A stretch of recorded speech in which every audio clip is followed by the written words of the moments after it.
iconic masters, and I know both of those Easy masters are already peasy. back to 240 MSRP and all. I know. But at release, the problem was We're gonna chill. We're gonna get ready. We're gonna do some vid cost in the about new price cards. for the 24 packs at $10 to $12 a pack did not align with the value in the And that's it. product. Give me Iconic some Masters 5 or today something. is not a bad product, but it wasn't executed and it wasn't priced And correctly. then you're gonna see me work here. The supply in the way it went to market. And double feature, I feel, is going to be the exact same thing. I know, hot take. Oh wait, thumbs. Like, God, why can't? Are we going to get the thumbs down button back? I miss saying thumbs down my videos. It sucks. I actually think in the next few years, the double feature thing is going to be a unique thing to hold on to if you can get the product at a good price. I'd be very cautious right now because we don't know where the bottom is. We don't know how much more is going to come to market. Right now, distributors are having a very hard time selling the product. I don't know how this is going to settle out. So, with that being said, I don't think it's a dumpster fire. I understand why everybody thinks it's a dumpster fire. I think this is a situation where the pricing was way too high and there's not enough packs in the box. This should not have been. When was the last dumpster treated like a 24-pack master product? How do you remember what the last dumpster fire was? For $83. I can't seem to recall. 110, 120. Like we forgot. The issue is you're getting less than 36 packs, and most people pre-ordered for over 200. That's the issue of this product right now. Now, to sum up this video, as the market is rejecting it, and now we're in the 160s, if this thing goes to 150s, 140s, which is a good chance it will, it's going to start changing the game on this. If this product starts dropping 150s, 140s, and we see 140s, 130s, anything from 120 to that 140, this is a whole different conversation now. Because now you're Just said cost basis was 130. Distribution cost. Now you're talking where at that price point, the price per pack and the numbers start to make more sense of where they should have been priced in the first place. So on the surface, it is a failure of execution. But when you really want to have a real in-depth conversation, I actually think the product is a fun, unique idea. I think they should have put more effort into it instead of just middle fingering the WPN stores like for some reason they always do. I don't understand why Wizards acts like WPN stores is their flagship and special this and that, but they don't treat them with a shit. I never understood that. To this day, I never understood that. And that's just kind of how I view this. I actually think long term this double feature thing's going to age very well, and I just think they screwed up.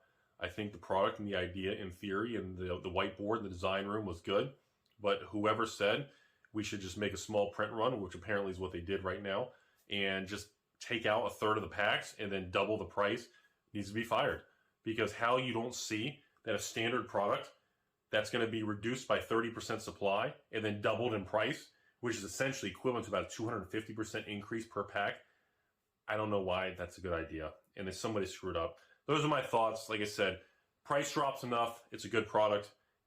It's just they didn't do a good job. They just didn't execute good. It is what it is. They didn't execute good.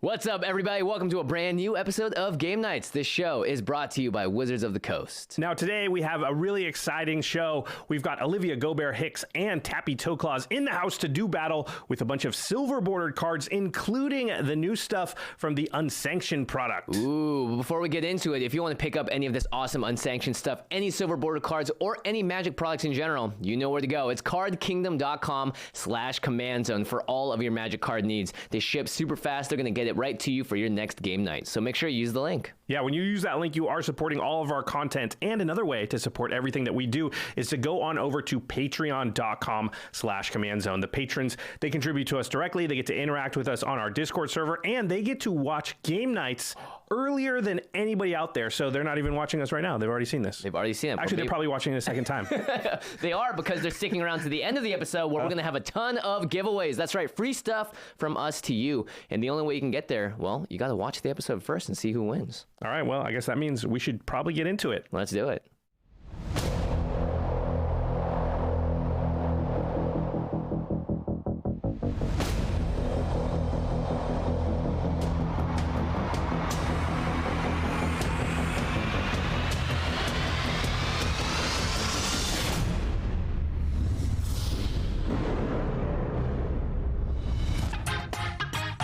How's it, everybody, welcome back to another episode of Game Nights. On today's show, we're going to be playing with some off-the-wall cards, so we thought we'd bring in some off-the-wall guests.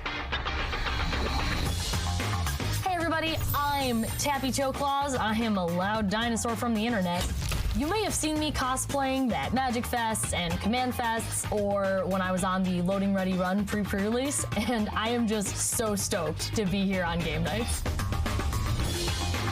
I'm Olivia Gobert Hicks. You may have seen me at many Magic events cosplaying. I'm also a member of the Commander Advisory Group. We work with the Rules Committee to help shape the format. And I'm also, most importantly, here to avenge myself for my last loss on Game Nights. So on this episode, we're doing something a little special. We're playing Commander, but in honor of the new Unsanctioned product, we're allowing players to put silver bordered cards in their decks. These cards come from the unsets and some promo cards. They're wacky, crazy, make fun of our own game. They're very tongue-in-cheek, they're punny, and they make you do stuff that you would absolutely never be able to do in a typical game of Magic. So the deck I brought today is Baron von Count. This deck is all about numbers, whether it's the casting costs, the power and toughness, or just the text box. If I play them in the right order, then it's going to spell someone's doom. So the deck I built today, A Cornelia, Fashionable Filcher. So a lot of cards in my deck have squirrels on the art or are squirrel creatures themselves. So I'm gonna get a lot of squirrel tokens and amass a ton of acorn counters and stockpile my way to victory, like a good squirrel does. So the deck I built is the Surgeon Commander. This deck is all about creatures and making them weird. We're gonna enchant a bunch of creatures, we're gonna augment them, and see how many weird, horrible marvels of science we can get onto the board. The deck I built today is Peepa, Duchess of Dice. Every single card that I could put in here that rolls dice is in here. And every single card that cares about rolling dice too. So I'm looking to put a ton of mana on the board and roll my way to victory. All right, let's battle. Let's play. Let's do this. All right, it's do or die. Get it? Die? Welcome to the table, everybody. As always, we have some incredibly beautiful playmats from Ultra Pro. Ooh, very nice. Well, Tappy, since it is your first time on the show, you know what that means. Olivia, would you like to do the honors? I would love to. I dub thee Lady Tappy, Duchess of Dinosaurs. All right. Welcome to Game Nights. Only one may stand. Still standing. Everyone ready? Yeah, let's do it. Yep. Let's play. I'm the best player at the table, so I get to go first. Yeah, that's exactly I guess how it that was Draw me. for turn. I'll play Temple of Mystery and Scry 1. Temple of Mystery. Yeah, I'll keep that on top. Fine one drop that comes into play tap. I will draw for turn and play Temple of Malady, All right. and then Scry 1. This seems pretty good, so I'll keep it on top. And pass. These are great casual lands. I love them. For turn, I will play. I'll play a few if I have a few. Cool. I don't have anything else. And I will play this. Or anything competitive. Ooh, that is snazzy. Yeah, it's gold Love and it. everything. Wow. This doesn't scribe, but it's pretty. And I will pass the turn to Jimmy. All right, untap. Draw. Draw.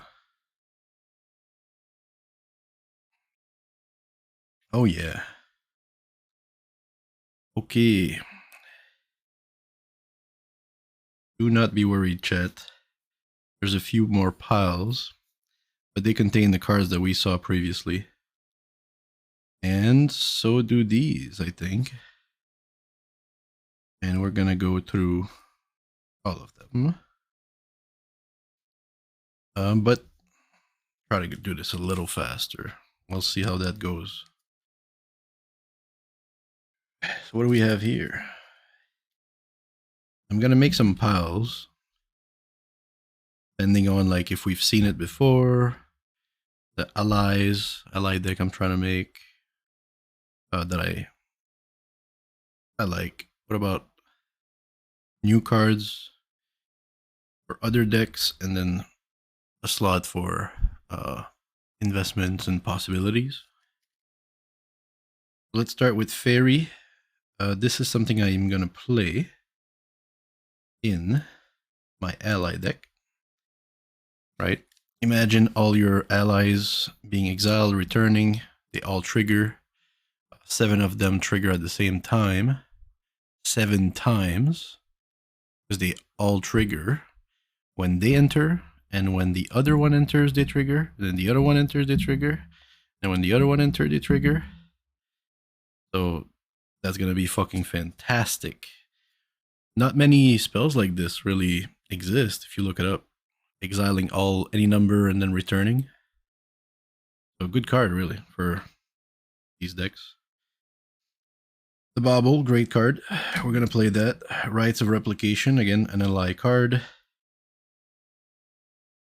Makes copies. Panharmonicon is going to be for ally. Took this copy for $40. I think it's a little higher than what I want it to be, but I'm not willing to wait and see it go up. It's from the lair, whatever. All right, we got these. You know these by now, you know me. I think they're the best. Come into play, untap. Can you see anything? Am I too high? Let's go down here. A little bit. Sorry about all the fuss.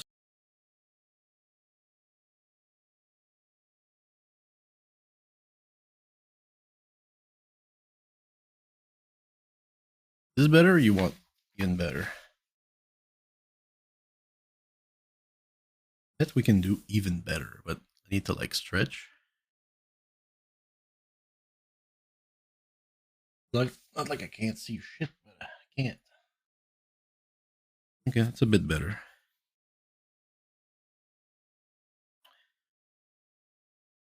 Gonna take a look at the frame.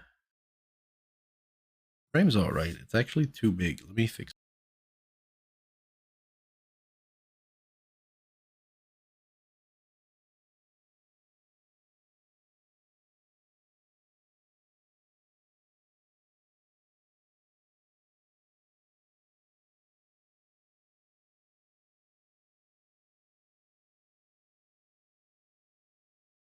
I don't think I can go further than this, really. Like more than enough. More than I can afford.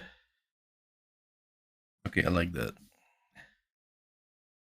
I think you can see it from there. Zoom in.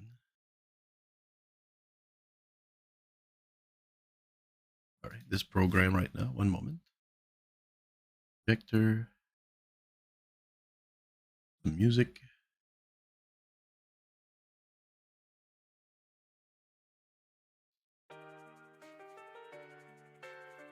Rock song.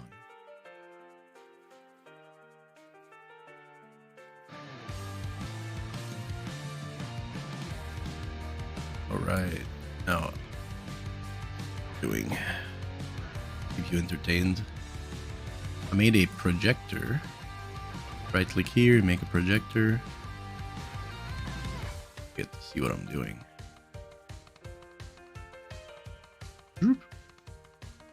That's much better. Yeah, I do think these are the best, frankly. Come into play untapped if you control 2 or more lands. So you start your hand with 3 lands, right?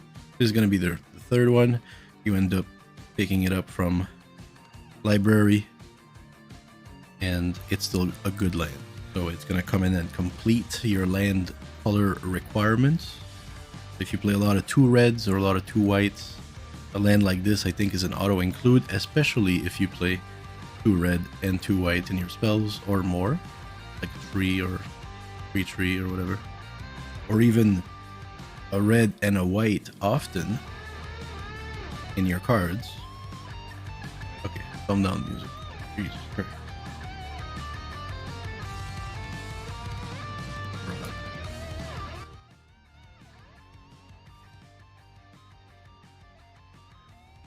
So yeah, you play a lot of red, white, late because it's not early, like it's not a super early land. But even if you got spells that cost 2 red, 2 white, and 1, you know, this is a great card to put turn 3 for your deck.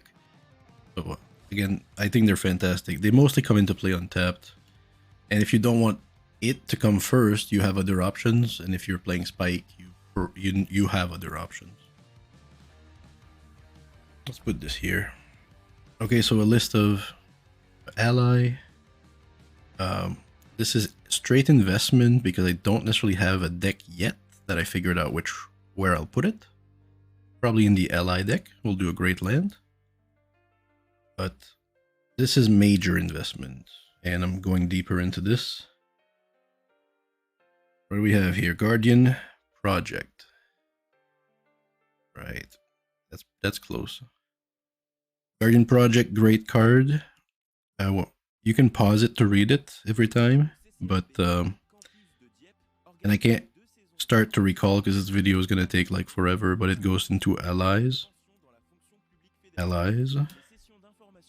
This is just some cards I've had, so I'm gonna put this pile actually off screen. These are cards I just add and remove from, you know, sleeves to put others into sleeves. This gets me thinking I've got some I need to look in my decks for.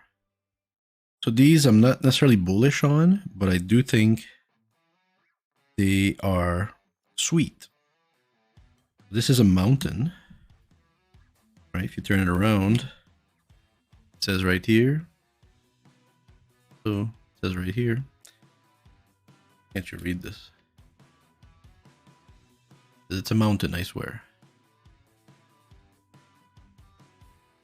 Why can't you read the camera? Let's do this. Oh, it's confused. So, can we play with these in a deck? Can you imagine like your basic looking like this? I mean, there's a possibility. Will the players go there? Not necessarily. Let's put it into the investment. I get to play it, I guess. Whatever. Brainstorm card I've had. I like them. I like them foil more. Put it here. Start TTS. Okay. This is a swamp. We have a plains, a forest. This is another type. This is also another type. But they're just so nice. You're not seeing them? Just so nice, so detailed. I find them interesting. This is the wasteland. So I mean, what are you gonna do with this? You know, could you play this as a wasteland? Maybe. You know, I don't know. Someday. Definitely stand to lose cash on this. It wasn't much, except for an island. I like this for a treasure. Right, so you put this down, it's your treasure. That makes sense. Oop. Oh. Yeah. Yeah, so I mean, I'm gonna end up making a pile of this. Just a pile of stuff, but it doesn't necessarily go into my pile of cards that I've used, or it's like investments. So we'll put it under everything.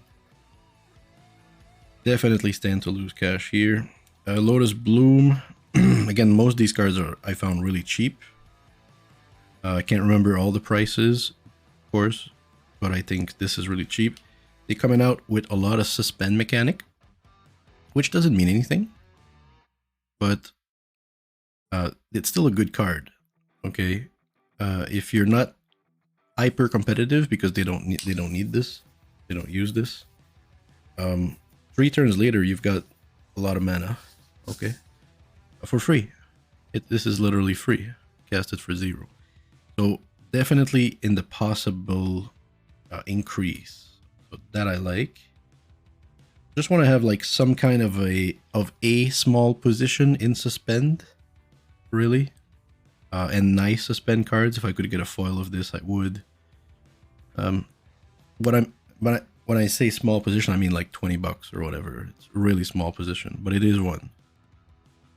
Free Sky de Kafil. Again, just card I could use, have used, can try. So I'll put it away. Not really an investment or anything. Promise of Tomorrow, I don't think is gonna do very well. It's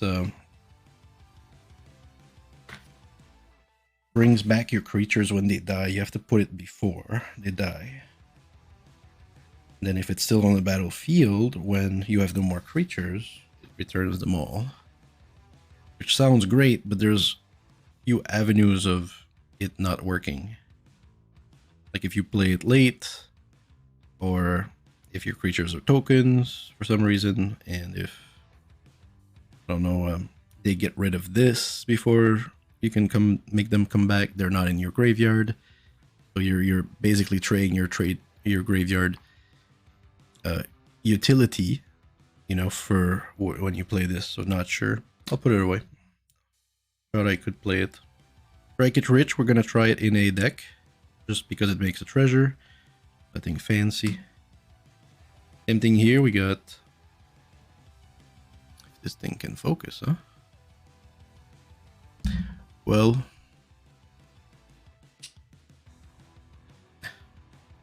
Another slow land. They're called slow lands. But they've done a really good job, I think. Soul Ring. And maybe if I can give you some more insights. There's such a thing as a fast land, right? Which comes into play untapped. If it's one of your first 3 lands. So I thought the slow lands, if they would make them, would come into play untapped after the 4th. Because the fast lands are the 3. Right? So this, I thought this would say, unless you control 4, which means it would be the 4th land you would play.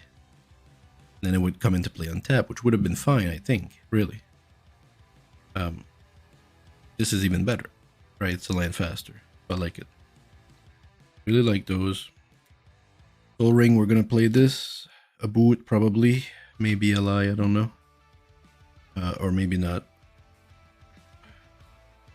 So this is Planeswalker deck. Put it aside.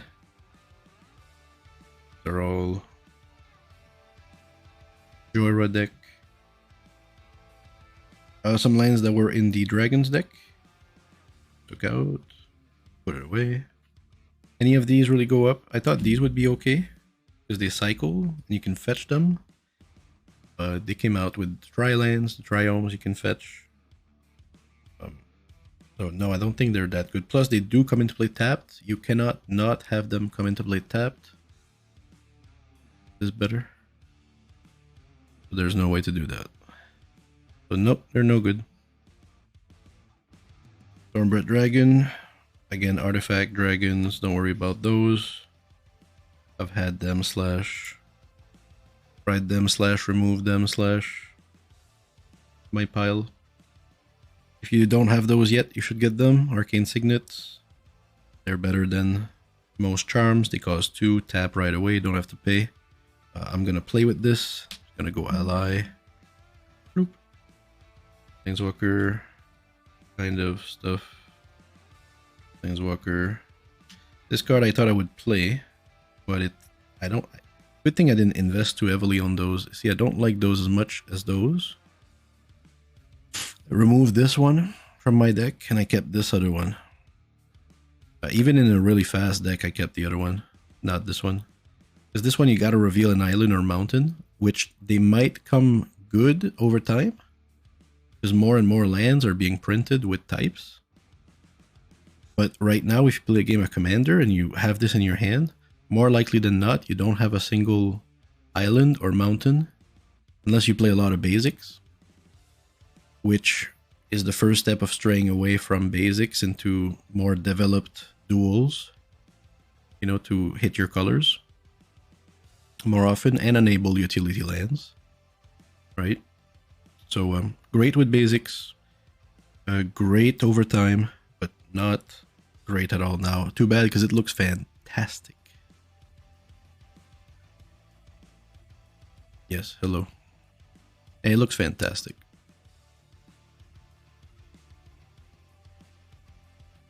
Why is it so hard to see anything?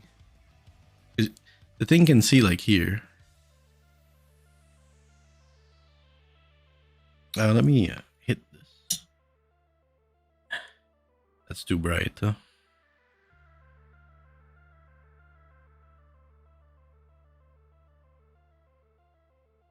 It's gonna help the camera a bit. Let's put it into the possibilities here. What is That's this one? better. That's better, yeah.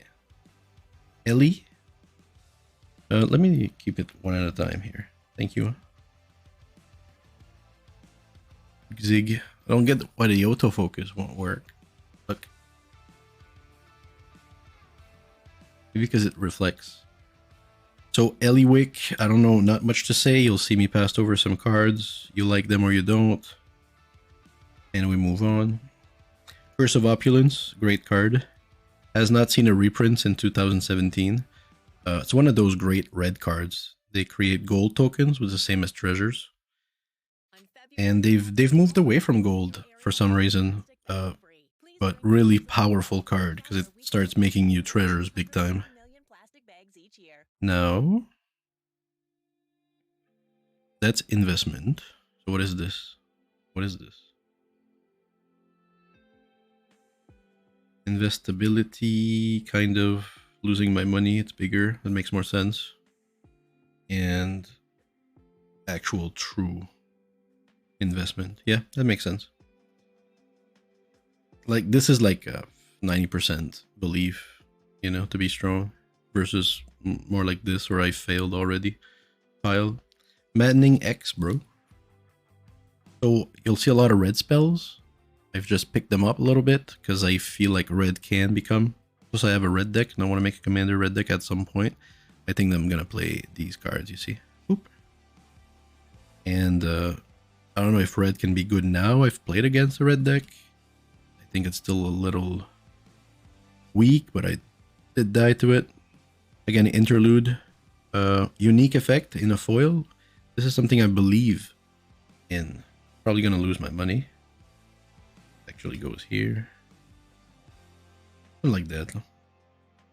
I believe in those. They're really cheap. I think they're gonna quadruple easily. Boop. Full art. Lands. Hello. This doesn't look like a Mox, but it does. It does look like a Mox. It doesn't act like one. Will someone ever break this card? I don't know. Let me try to fix the camera bullshit.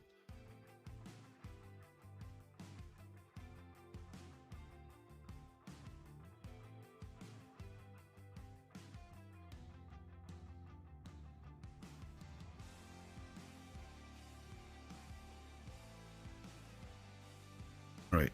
Seems to be a bit better. So, I mean, it's just good looking. It's foil. It's new. It's possible. So, I mean, where does it go here? Possible. The realms of possibility. The dragon, I thought I could play it. Probably won't. Mind Stone, it was like free almost. Used to be a great card. 2 tap for 1, sacrifice, draw a card. Path of Ancestry, I believe in those. I think these were the original ones. I'm gonna pass too much time over this. If they, I mean, it's easy to think that it can't go anywhere, but truth is, if they don't reprint it like this, it might just probably will actually. That's my point. Probably will. What else do we have here? We have some fucking stuff. It's already classified. Yeah. Classified as stuff I'm playing, stuff I'm not playing. A lot of stuff for my New decks. cards that you ordered, or just going through your old cards and classifying them. Mostly these are new.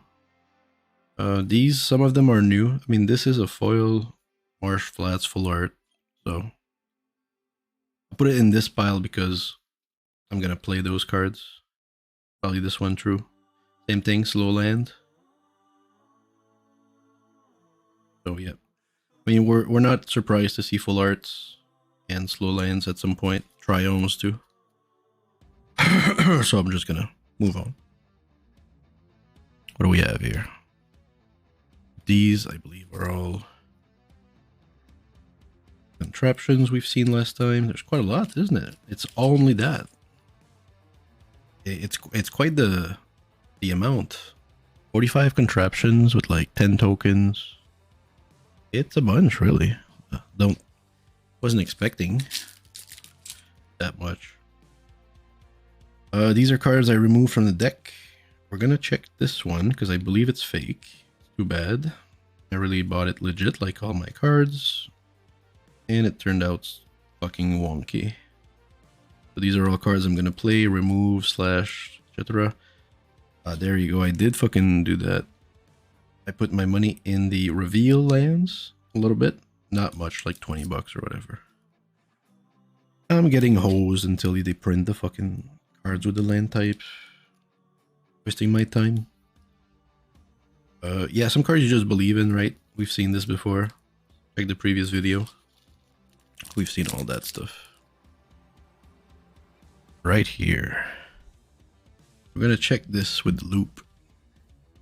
What is this pile? Let's keep it interesting. Got a Tassa for my Joyride deck. It's a WinCon. Happy to have a full art. Not a foil. The foil still goes for like a lot. And I don't need that. Certainly don't need my WinCon to fucking curl. If I decide to play a competitive match.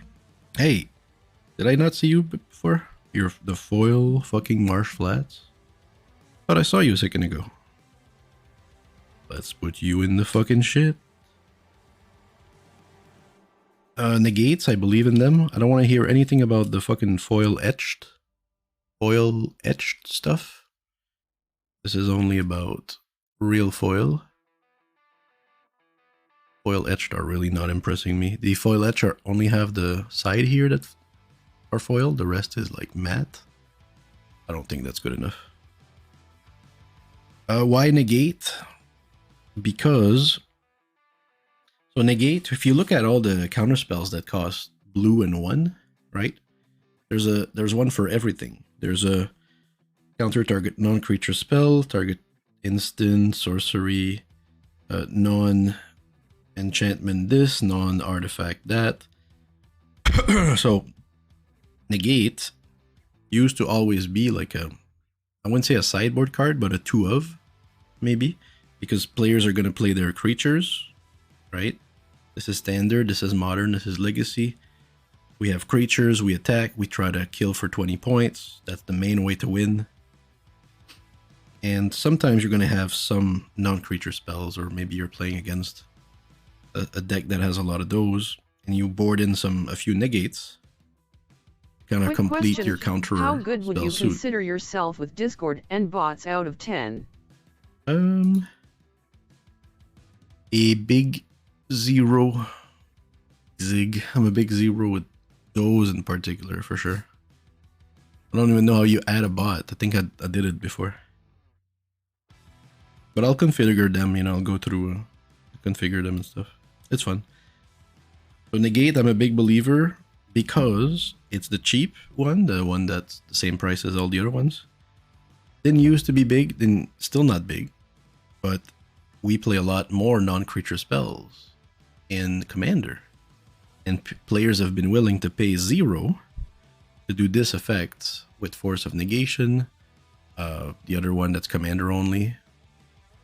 Force of Will. Same thing. And it says exactly this. So I think for 2 we're doing pretty good, especially in a non-too competitive, or if competitive plays this. I don't know if they do. They probably do. So I think it's gonna do really well, but it is a stretch. It is still a stretch today because it's not proven today, so put it aside. So we get more data. This is actually played, and in limited quantity or whatever the fuck. We got more paquet. Oh god, what do we have here? Paquet, happy. Put it under here. This dude. So some people will see this card and be like, what is that? This is Jace Beleren. The art promo, right? The art promo. Is it not centered? What do you want? It's just a little Jace. It used to be $100 because it was really rare. And it was $100 back in like 2013. 2014. And Jace, you know, was somewhat played, but it's not really the main reason why this was $100. And I remembered that when I saw the price for like 50, you know, in 2022, I said, well, it's the time to grab one of those. The specialty set, really low print run, really low print run. So I think that's going to be interesting. Proven? I don't know. But yeah, I think it's proven because, fuck it, we're at Earthbound over here. Fucking god damn it. What the fuck are you doing, Fairy? So, incredible art. We're going to see a lot of funky. What are they doing? What is going on? So, a lot of funky cards. You can't reprint them because they look so fucking crazy. You know what I mean? She's all bounded. She's all fucked. So, we're going to put her over here. And by the way, this is unlimited. So, it was really cheap for an unlimited card. I was kind of surprised. So, these are like banned cards. They're banned art. You're going to tell me they're going to reprint this? There's no way. I'm going to put that into the... I don't know where to put that. It's not an investment. I'll leave it there if you want to see it. It's not an investment. Necessarily, unlike the unlimited maybe. They're just like funky. So like funny cards if you want. So I'll put them... I know where I put them. I put it into my binder. I have a page of like... They can't reprint this shit. Quest of Renewal. Interesting card. Going to be Ally. Easy to cast. Enchantment. Whenever a creature you control becomes tapped, just tapped, like attacking for example, you may put a quest counter on this thing. As long as there's just 4 or more quest counters, untap all creatures you control during each other's untap step. So if you have different things you want to do during their turns, you can too. And you can attack and block. So, I don't know. It used to be really strong in the allied deck I played against, so we'll play it. More allies. More allies. They're really cheap. Happy to build the allied deck. More incredible art cards. I don't know what these will go to, but who knows? Ion of the Ur Dragon. Pretty. And they might look like fancy a little bit. You know what I mean? Because I actually hand-picked those, right? I wanted that, right? But the camera blows.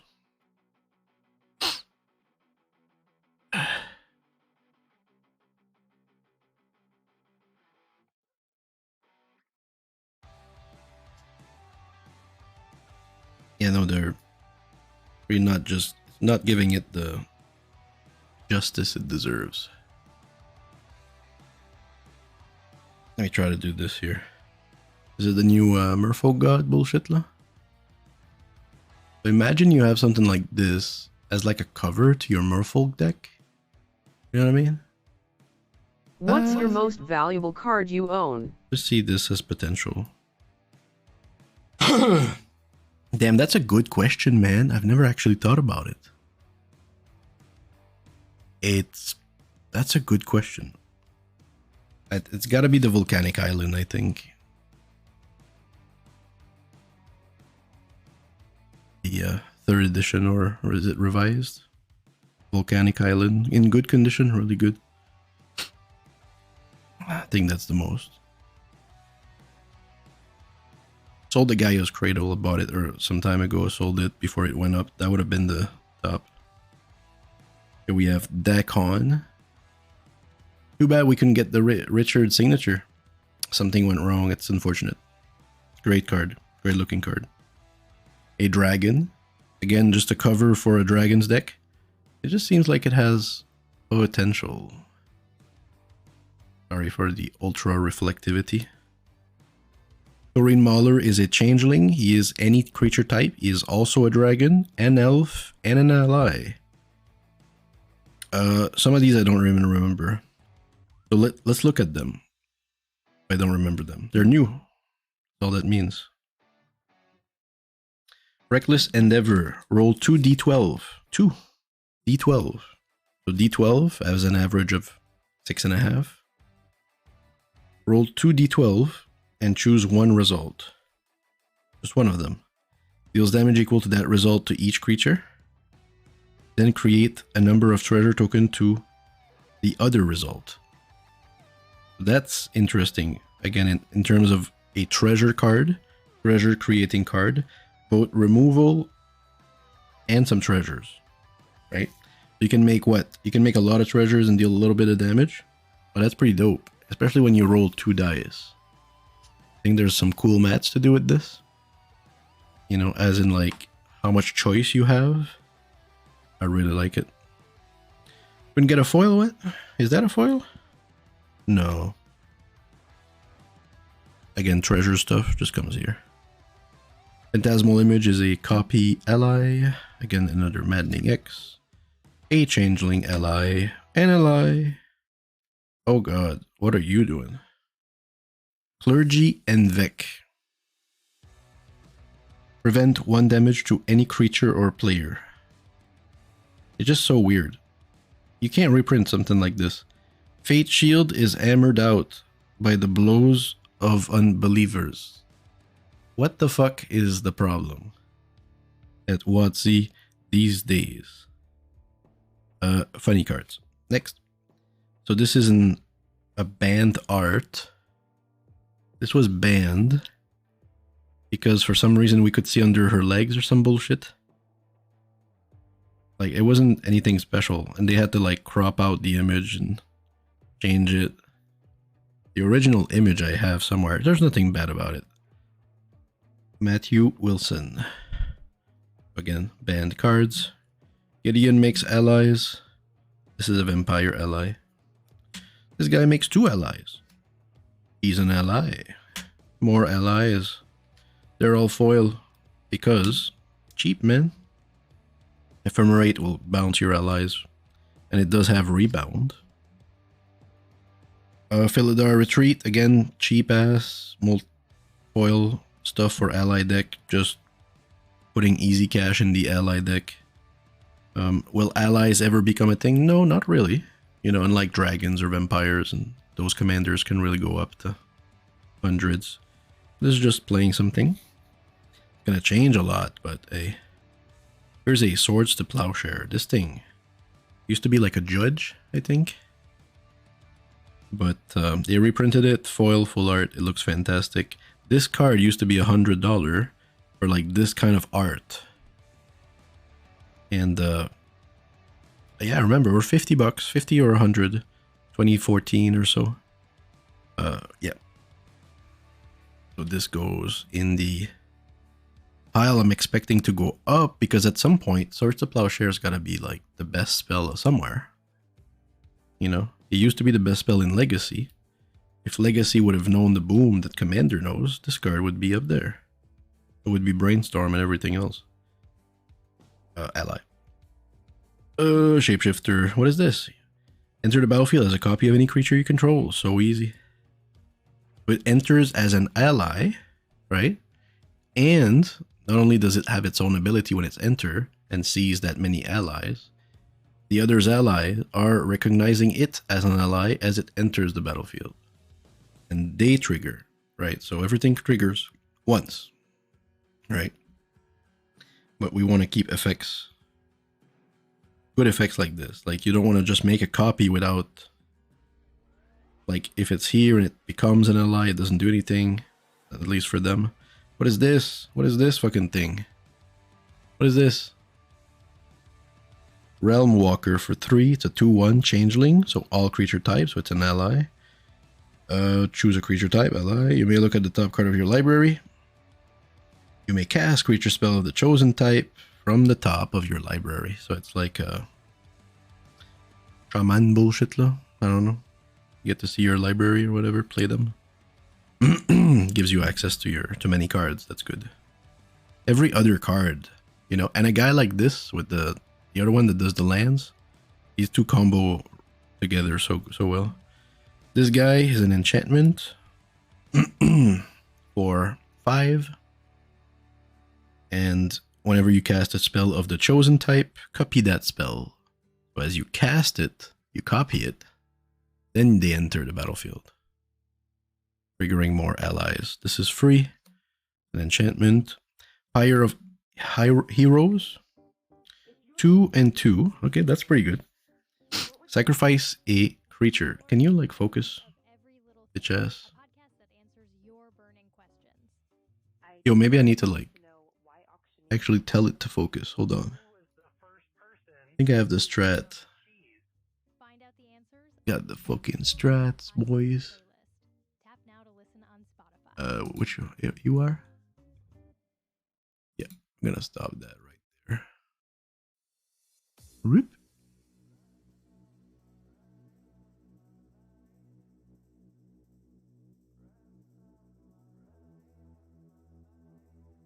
Getting worse and worse.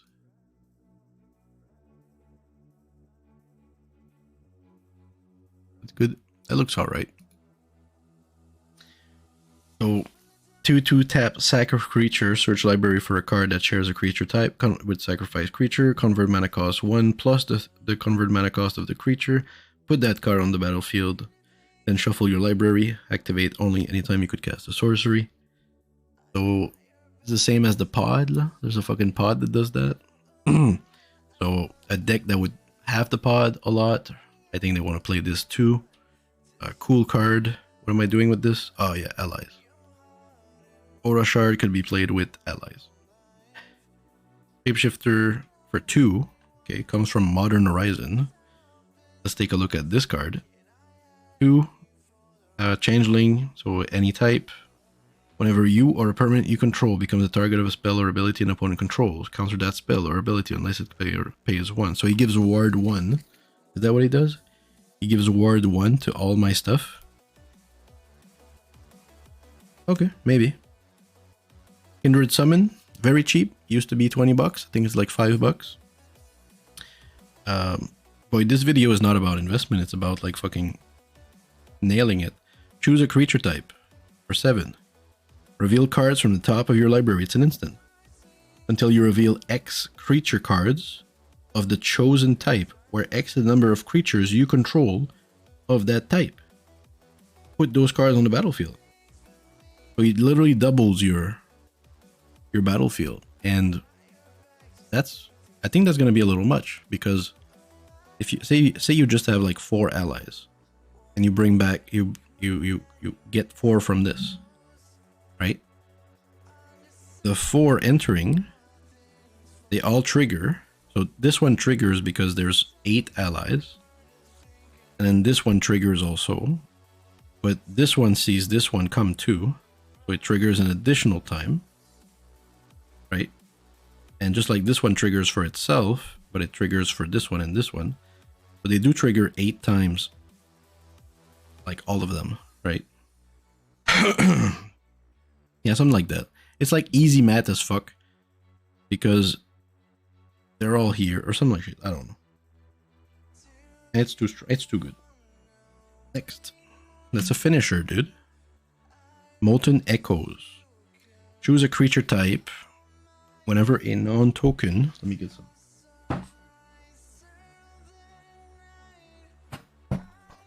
What is that? Choose a creature type. Whenever a non-token creature of the chosen type enters the battlefield under your control, create a token that's a copy of that creature. That token gains haste, exile it. So it's the same as the other one, the blue one, except it does leave, but it does activate them again. Is that enough to keep it? Might be. Training center. So I think I'm gonna go into those more. I think the bond lands are going up because bonds was not open as much. People shunned a little bit the lands because they were okay but not okay. Now these bond lands are 20 bucks each, right?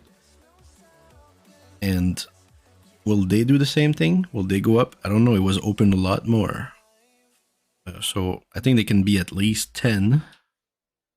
And fuck, they might surprise me. I just think that players need to look into other options. If they don't like the feel bad of this, you know, just putting the word out there. Is this gonna go up? Yes, yes, it will. Call of the Kindred, enchant creature. Beginning of your upkeep, you may look at the top 5 card of your library. If you do, you may put a creature card that shares a creature type with the enchanted creature amongst them onto the battlefield. Then put the rest on the bottom in any order. So you attach this to an ally. And at the beginning of your upkeep, you get to see 5 cards, 5 fucking cards, and you pick an ally from there and you cast it for free for absolutely doing nothing. So I think this might just be better than that. It stays on the battlefield, right? It makes you an extra one and it stays on the battlefield. Phyrexian Metamorph. I don't know if it was $10, full art, foil, blah blah. These always hold the price of 10 and they go to 20 and 25 when they're a little more scarce. The hot ones. This is the hot one. Look at this art. Let me try to see yourself. Oh, okay, it doesn't do that. Oh, my bad. Dude, this is the best I can do. So for 3, it comes in as a copy. It's just a copy spell, but it also copies artifacts and enchantments. No, just artifacts. We play it every time. We take it out every time. Promise of Tomorrow, same thing. Moving away from money. Brago King Eternal. Again, great with allies. He does the same as the first spell that I said doesn't exist very often, very much. But there's like 2 of them out of 4. They go in the same deck. But Brago is going to exile everything, bring it back. Here's more allies. These are the OG allies. They trigger when other allies enter. Or something like that. More allies. Allies. Foil allies. This deck is going to be so sweet. This deck is going to look like the fucking Sliver deck that came out. And then people still love. But it's going to be allies. Tap and untap ally you control. Discard a card, draw a card. A little looting action here. Reckless Crew, brand new card. Reckless Crew. Create X21 Red Dwarf. X the number of vehicles you control plus the number of equipments you control. For each of those tokens, you may attach an equipment you control to it. So, seems to be doing a lot of things for 4. Will it be good? I don't know. Put into the losing money. This should be good, but I don't think it's good. Brings back your creatures and planeswalkers. Did I bring it for DLI? Maybe. Because you can remove all of them, return them. Yeah, I'll play one with ally. Same thing with Teleportation Circle. Beginning of your end step, exile 1, return it. They all trigger. It's like free triggers. You gotta play some of this stuff. It really good. Makes your deck go boom. Sylvan Advocate, ally, nothing more to say. Again, these cards are really cheap. Because nobody gives a fuck about allies. Great card, Retreat to Emeria. Landfall, make allies. Huge. For 3. Ally. Yeah, these are all allies. Tuk, Murasa. Akiri, people wouldn't necessarily know, but you know, I noticed this is an ally some time ago. These callers, Savant, these are all allies. So look at that. What a deck. I've got another half like this waiting for me. I'm gonna have a time of my life trying to figure out which one I want to use. What is this? Fuck's sake. What is this pile? I think that's new. Fiendlash, what do you think? I think it's a red card. think it's a red card. Red cards go up, in my opinion.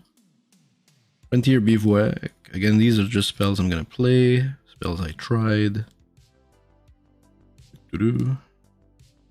Money to make by selling some of these, really, that I do not need. It's just the Planeswalker deck came apart. Yep, these are just cards that I played with. Oh shit, what is that? More red cards. Look, more red cards, boys. Ally. Furnace of Rat deals twice much damage. I like those effects a lot. There's other ones like this. They deal triple damage and stuff like that. I think that's what red needs. Commander. Red wants to take out players. Commander players don't expect it. Orvar. Look at this shit. Right. Orvar. What does he do? Changeling. I don't know. I don't think I bought it for a deck. I think I bought it for investment. It was some like, I don't know if it was $5, but gorgeous art, different, useful card. People like the card. Does it go here or do I lose my money? I think I lose my money. But it's too special. It's too good. It's good. It's special. I like it. It's foil. Special. It has too many things going for it, I feel. More ally. Ally captain. Ally veteran warrior. Berserker. Oh, that's foil. We gotta protect that. Am I not taking care of anything in here? Am I not responsible for anything here? Put a plastic around this one. Great card. What do you do again? Whenever this guy or another ally enters the battlefield under your control, you may have ally creatures you control, like all of them. Gain first strike. What the fuck? For 2, it feels like a sliver. What are those? They're like slivers. Killed by fate. I do see them going up. F2 here. Could put one in the ally deck because you get to like change it all the time. Like the next ally. I don't know. Might become redundant. And will I really want to save one ally out of everyone? I don't think it's going to be right. But it is investment. I do think it's going to go up. Great card. Another Furnace of Wrath. Revisits gets to be used. One song gets to be used or kept. Another ally. Whenever this guy or another ally enters the battlefield under your control, again, this is well done. Creatures you control gain double strike. So, again, it's from a newer set, but some of them will affect all your creatures. That's what we need with allies, dude. Zulaport Cutthroat. Was it $20 or so? Maybe a little more. So again, it's out of the Secret Lair. And it's an ally. And it's a good card. People like it in the human or rogue deck or some shit. Whenever this or another creature you control dies, like allies, each opponent lose 1 and you gain 1. So I think the Aristocrats deck might actually play this also. So great Aristocrat card. Happy to take this version. I think it's going to go up. Especially if it keeps being played. It's a great looking card too. Fantastic. So just happy to hold on to it. It's literally an investment piece played in the ally deck. These we're familiar with those by now. Let's put them here. This is played. I always buy an extra one of these because I don't know where it is. This is all ally. Probably goes here. Path of Ancestry is probably ally. Willfar Stone. We need some cheap mana. Okay. For the new decks. These will always do. Just extra lands, extra growth, you know, extra reach. Get your land base together. Ally deck all day long. Cabal Therapy. Cabal Therapy really cheap, something like $2. We're talking about a great card. It used to be played in Legacy. When I was playing it, I used to play Cabal Therapy. Very strong card. Even in Commander, like you play this turn 1 against someone, you know, name a non-land card, and you think you might have. So it's not as good in Commander because it's 100 different cards. So you can't tell. Flashback, sacrifice a creature. So if you have something early, you can sack it. You know what they have in their hands this time because you've seen it. If they haven't played it, you name the card that you've seen and remove it. But it does some better work 1v1 with 60 cards, 4 of. Money lost, money made. Money lost, money made. For $2. You know what I mean? Money made. Soul's Talisman? Oh, what's going on? Whoa, what's happening? We got... There's like a bunch here. There's like 5 or 4. So these, again, suspend, just building a small position. Something like this was like not even 50 cents. Full art foil. 50 cents. So, you know, just buy 10, it's $5. Because if for any reason suspend becomes more popular, then this is your Soul Ring, and that was the Black Lotus. And yeah, so I don't know, it might be a format coming out with suspend, who knows? Who knows? So where does this go? This is not money lost, there's no way, dude. You know what I mean? There's no way, dude. Who is that? First Tarmogoyf I've ever owned. $20 Tarmogoyf. Tarmogoyf is very strong. A staple in all formats. Everybody who's played Magic in the past 15 years knows the Tarmogoyf. Competitive Magic. Know the Tarmogoyf. Iconic card. Please stop printing it. Nobody's playing it. This is rough. This is too rough. So $20 too low. Too low. It's that simple. This is just a card that I expect to go up if they can stop reprinting it someday, you know. And when they do, you know, if it's played, it's gonna go up. But if it's played, but I don't see a Tarmogoyf go much lower than this. Like, imagine a Tarmogoyf for $10. It could be, you know. There's a bunch of cards for that were like $90 that are, well, there's a few. Machinate, I think, is very unique. Foil Mirrodin, maybe. Maybe can go up. Witching Well, not gonna play it. There are 2 of them. Could be good, but not gonna play it. Arid Mesa foil, isn't it? Yeah, foil. It is. Yep. Foil full art. Looking good. Building quite the position in Arid Mesas. Hopefully white and red get some good cards so these can go up. More. Okay. You want more? There's more. So here's some mistakes.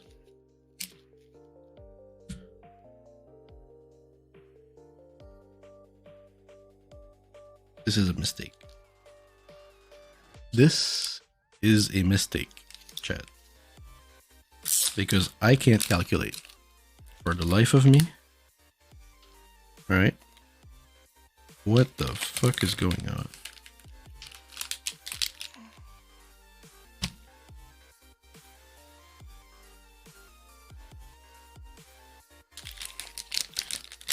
Be careful, chat. When it's like 25 cents, you don't want to pick 50 of them up. Because that's too much cash. For nothing. You know? Like, I can't even remember if these are exact numbers. They're probably not. But 50 times 25 cents is like 12 bucks and a half, dude. So please calculate, okay? I don't want to lose 12 bucks for nothing, okay? But I did. You know what I mean? So instead I should have bought, because I believe in the card, but instead I should have bought like, what are you willing to lose? Absolutely lose. Like, this is trash kind of. Who wants this? Lose. You know what I mean? Your money to zero. Fast. As soon as you buy it, actually, your money to zero, right?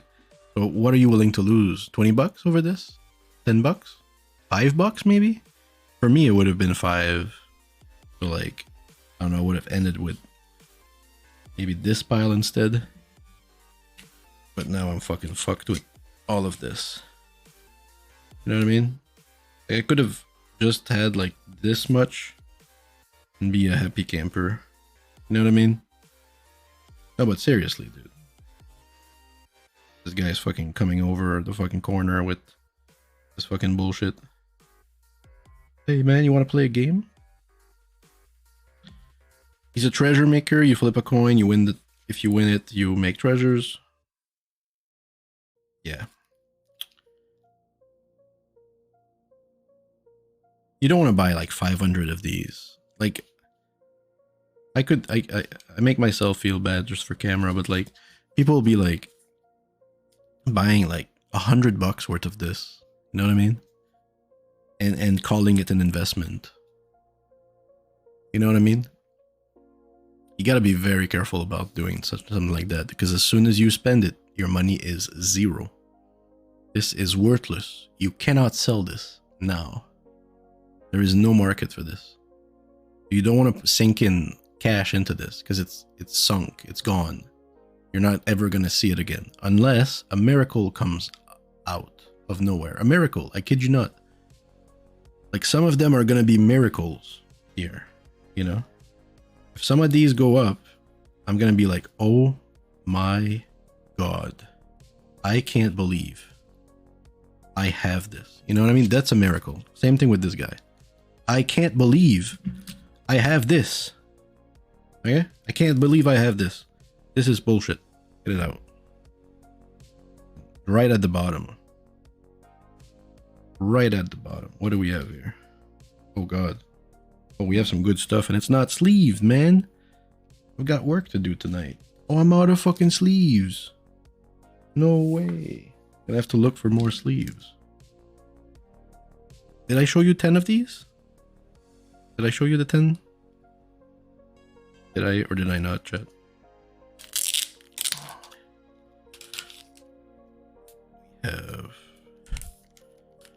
We bought 10 for 10 bucks. I think the video's on YouTube. Right, 10 for 10 bucks each. Sorry, for $100 total.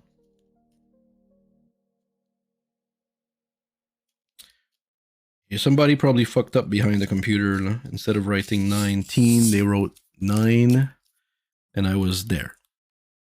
And that happened. So I took them. This goes here. We're getting a nice little pile. You gotta do this exercise at some point, because the next cards coming are gonna blow this one up. And you see, these are already mistakes. These here are already mistakes. You know, because I'm already like out of confidence. And if I didn't buy them for a deck, what the fuck am I doing with those? You know what I mean? Or miracles, you know? And those are worth, you know? Treasures are pretty. Really pretty.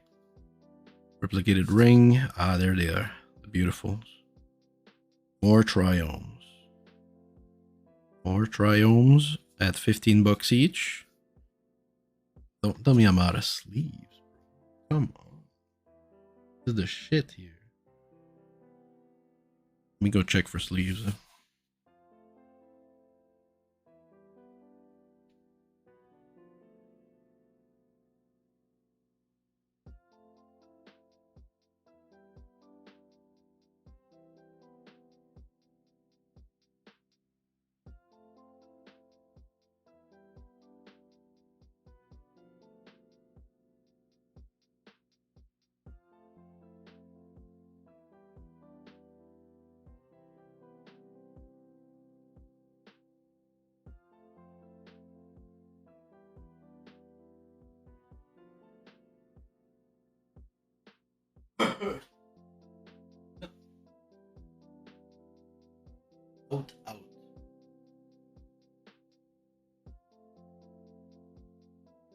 How can I be so out? Oh, I had a pack of like cheap ones too. We'll deal with it. Okay, one thing at a time.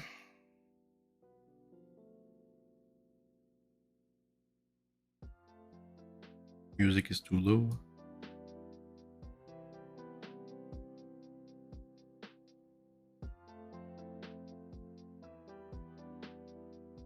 So yeah, these, you know, at 15 each, I mean, they're almost the same price as the regular one, you know, and they're just a few bucks more. And they're really hot. Like, they're fucking hot. They're nice. They are nice fucking cards. And they're good. They're really good. Like, no wonder the other ones are at 12 bucks or whatever. It's from Ikoria. It's not even old. It says like 2020, goddammit. It's not even old. And they're just pushing prices. They keep pushing. The foil of this is 50, right? Hence why I made another investment in another land that I think can go to where this is. The foil of this can't touch it anymore. So again, just happy to see another set. These can easily be 30 bucks each if the regular ones are not reprinted soon, because they haven't figured out that they would be like really in demand. So they go here. We'll put them in the ally deck because I can use them. Song of the Dryad. So we're looking at some answers. Some answers are going to come out because apparently the last thing I put in my decks are answers. This is a great answer. You put that on somebody's fucking commander, and their commander stays there. It's a forest. They can't do anything. These are some of the strongest answers, I think, to commanders. Commanders in particular. Because they don't change them from zone to zone. They just Oblivion ring them. You know what I mean? It's an Oblivion ring for a commander. Which is fucking insane when you think about it. You know, O-Ring doesn't work on them, but this does. So, great card. Probably gonna play it in a more competitive deck. So, wherever they are. Here? Here? Maybe here? Skyline Despot. Enter the battlefield, you may become the Monarch. Beginning of your upkeep, you're the Monarch. You make more, what, 5/5s? Seems like a good dragon. I'll play it. Sword of Earth and Olm. I don't know if I wanted to buy this per se, but if I picked it up at like 13 or 14 or 18 maybe. But it's a sword. It's a sword. It can be good. And I'll probably play it somewhere. Birds of Paradise, I want to play this. These things are going up. They're like already 10, 12, 15. You know? Even standard, they were like 5, I think. They were played. We see this guy again. Slow Land, number 1, foil. Slow Land, number 2, foil. Alright. They're not full art, but they're still foils, and I think they're still gonna go up. More treasures. Eli. Zerial. By the way, the foil emblem looks insane. It looks fucking insane for you too. It looks really good. The foil. Hold on.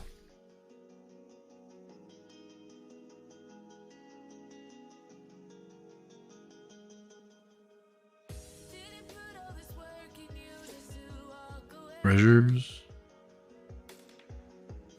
Might use this as a treasure. I don't know. They look great. Put that aside.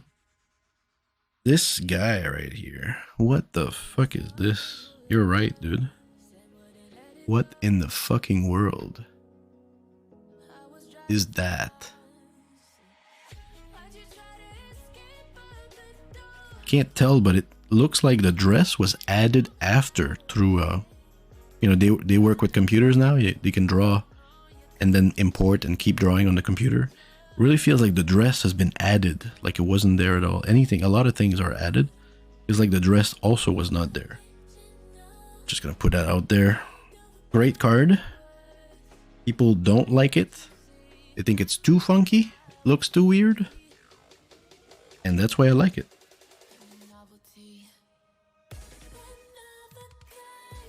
I don't know where to put them. Here. Fine in Blood. Fine in Blood's a great card. And it needs to see play again. Fantastic art. Is that etched? What is that? Fuck is that? Fuck is this? Looks like a foil, but it does look weird. What do you think, Chad? Is that a foil? Or some etched stuff?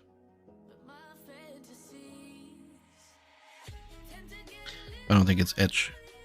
So this is not going to be played. More treasures. Foil treasures. That's pretty good. Great stuff with emblems on the back. Big fan, dude. Treasures and emblems, I like it. Foot boot, happy to see it. Leave that up. This guy, he sleeves the weirdest cards. I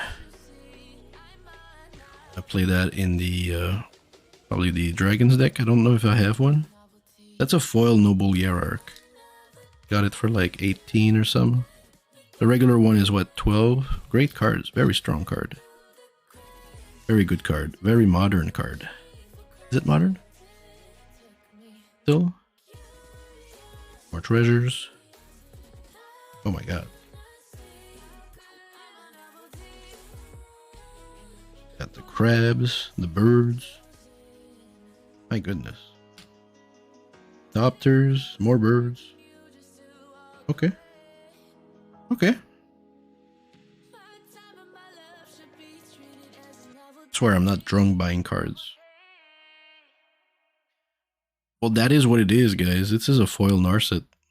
And it's not the priciest one either. It's like 12 or something. And the other one, that the showcase, the one that's like this kind of art, really goes for like 70, 60, 50, 60, 70 bucks. Whereas the foil one doesn't go even close to that for some reason. So this is played vintage. Vintage. This guy too, I think. But this one in particular. She really shuts people down. Commander bitch. Each opponent can't draw more than one card each turn, you know? And then you get to refuel your hand. You don't get affected by this. It's so strong. So strong. She's gonna see my Planeswalker deck. We're just gonna try them. They're really mean. It's a mean card. But it's a Planeswalker. Just kill it. It has 5. Ashiok. Same thing. You can't search your library. What a bitch. People can't search opponents, man. Creatures can't. So target player puts the top 4 cards, then exile. So they exile graveyard. They do a few things that are useful. They exile graveyards, and they prevent the searching, which is a power move. I don't want to protect that. It's the kind of card that just is good. What do we have here? We got Riki, the History of Kamigawa. Right. And we got 4. We got 4 Rikis. Foil, full art. Do you think it looks fantastic? This is by far the best art for Riki, History of Kamigawa. It just tells something very simple. Whenever you play a legendary spell, draw a card. Now, I did really think I would play it in my Planeswalker deck. I did before. Just not enough Planeswalkers to trigger it. But I still think it was an insanely great looking card. It was $5 each in Secret Lair somewhere. And they're already at 750 each, right? And I've just got them. So that's investment by far. It's not like a normal card where it would just go down because it's not being used. You know, it's actually Secret Lair, hard to get, great looking. I would prefer to play this over other things. So I target that also. Finally, I'm gonna show you what I've put in my decks that I've gotten, that I've already put in here. Semester's End, that's getting out. Gideon's getting out. Just have to play them once. This is not going to cut it. And this is the Planeswalker deck. This is not going to cut it. Gideon, I don't think, is going to cut it. Even the 7/7 Dragon doesn't cut it. The Ring takes too long. It's 8. 8 proliferates. It's too long. Norn Xanax. People can make white if they have a multicolor or any color. So, again, it's just not enough. It needs to cast more, like 2 or 3 or something. I've got better. We got Esper Sentinel in here. These are cards I already owned. By the way, I've got 10 of these. I bought 20 of these. And they were like $2 or $1 each. Now they're like 12, I think. I need to sell them. Really good card. And I will sell them because the first printing that comes out of this shit is going to look much more fabulous than this. All right, this is going to tank big time. Like half price tank. Like I should have done something yesterday kind of tank. We put a scroll rack. I don't know if I showed that. We have a full art soul ring. What else? Carpet of Flower. I'm going to change it for the other one. If I can get my hands on the other one. Maybe, maybe not. We have a Bloom Tender. Again, Secret Lair stuff. We did put a Yarok. We put a Kazmina. We have a foil cart. Again, very cheap. Cards that do great. I played Broadback. And it was fucking good, dude. It brought back like two Planeswalkers, dude. It was a joke. Lightning Greaves. Happy to see it. The Fairies Protection. Okay, let's put them down. Holy shit. The Fairies Protection. Built by Fate. Does a lot of work. Kaya. Oko is fucking amazing. Okay. Oko is such a boss. He's too good. Get your Okos while you still can play them. Tainted Pact. Again, these cards, I think, they really look good. You know, I don't know about Chula. And I just feel like we're going to get used to these cards real fast. Just real fast. You know, there was those invocations that people fucking still can't get used to. These cards we're going to get real fast used to. And we're going to fucking start looking for this shit. That's what I think is going to happen. We put Dakon. I'm going to put back Nisa because she goes and gets forests. And we've seen the land base now has a lot more land type, including forests. So she's going to get a lot more lands, even though they're not basic. We put the fairy. I think this can be good, Wargates. Liliana does a lot of work. Kind of happy to have her, finally. And these are just lands, but we do have fetches in here now that we didn't have so many fetches. We have triomes. Oh, apparently we have this guy. Fucking slow land. Okay, why not? Triomes. Let's just say it runs much smoother. Runs much smoother. Right, so when you see these cards here, again, what's the analysis here? This is the analysis of I'll pay what I want for cards that are going to stay in my deck. And they're not totally investments. I don't mind selling my Riki. I just don't feel like I'm going to sell my Tainted Pact, even if it goes to 100. You know? Might. You know, if I don't like the card. You know, if I find it hard to play with and it's just too much work, might as well sell it. But it's like a distinct line where I don't care if this is, you know, $20, but I think it's good, or if this is, it's hard to find good examples, but like Esper Sentinel, I think Teferi's Protection, maybe. What else? The rest is pretty cheap. I mean, maybe this one, or even Yarok. Right. So I don't mind paying 20 if I know it's going to go to 60. I don't mind paying 40 if I know it's going to go to 120 or 80 at least. You know, they don't reprint that all the time.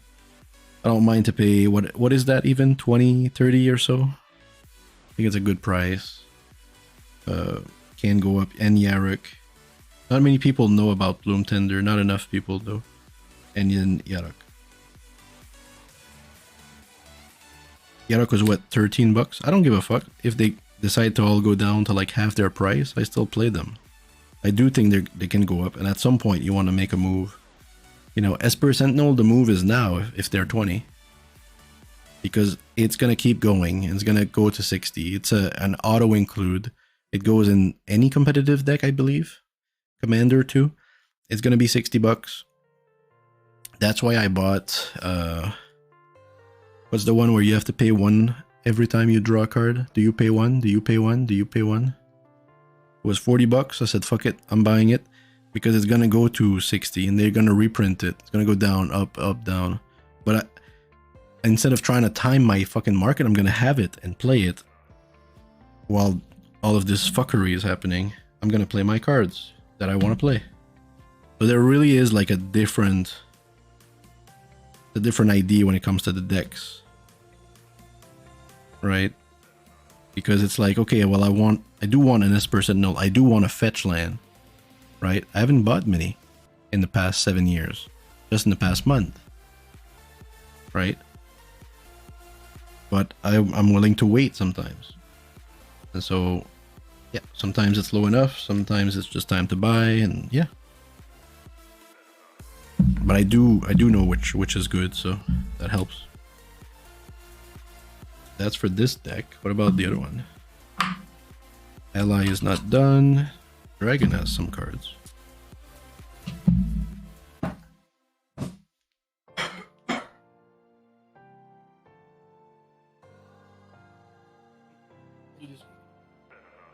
Oh. I mean, it's quite the video, but got like just as much coming. Sometimes it's just time to upgrade. More triomes. Maybe I can just take them out because they are worthy. Some fetch, you know what I mean? Here's fetch. Oh, this guy wasn't here before. This guy wasn't here before. Could put a Soul Ring here. This foil. By the way, I have one of those foil. I didn't know what they were worth. They're worth a lot. Bright Spear.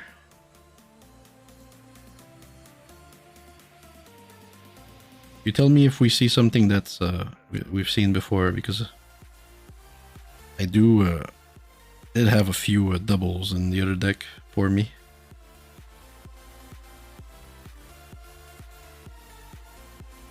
Draco, we've seen Draco before. But this guy, dude. This dude. Rapacious Dragon for 5, which is only 4 in this deck. He comes in and makes 2 treasure tokens, right? That's pretty dope.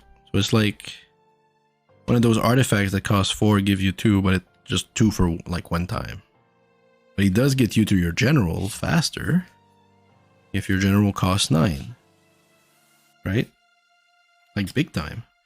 And just like this guy is helping you get your general out in no time. By the way, I thought he cost like 4. He cost like 6. I was gonna point that out. Got the Greaves here. Hero, we've seen him. Old Gnawbone was already there. Arid Mesa, that's new, but yeah.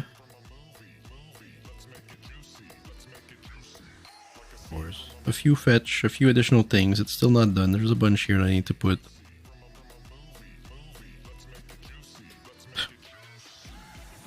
Nothing too special.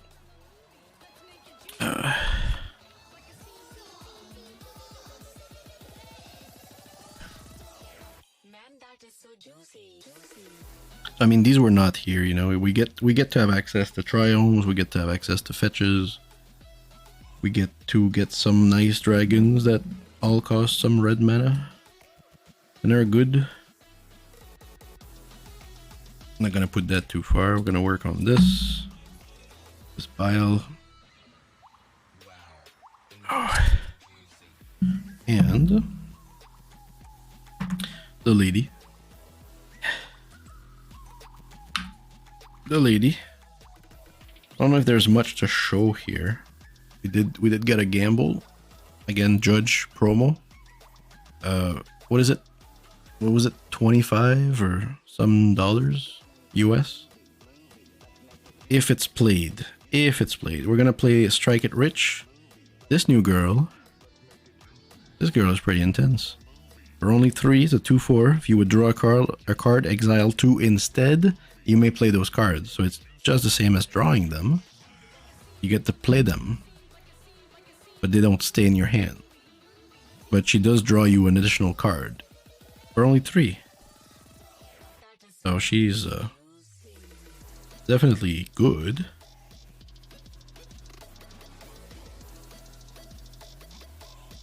Yeah, but the rest is just, yeah. Nothing special in this deck. Keeps changing.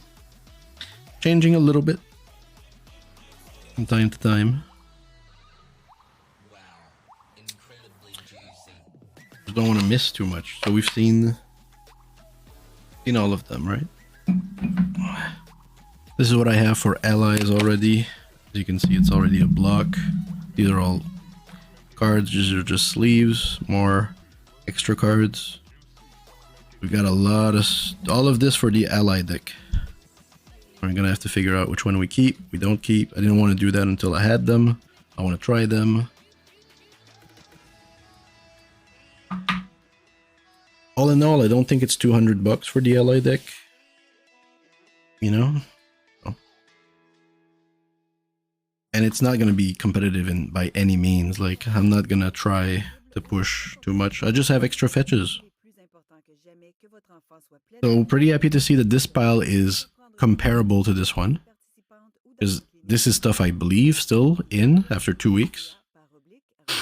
You know, I can, and this isn't, you know, this is like, oh fuck, what the fuck have I bought? No, but I do believe in the negates. They're just so cheap. They're like, they're not what the fuck. They're just, you're gonna sit on this stuff. Most likely. I'd rather sit on this, like him, and then play my my guitar,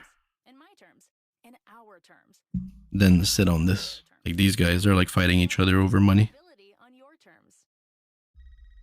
We're coming in. No, maybe they're coming in for the kill, really.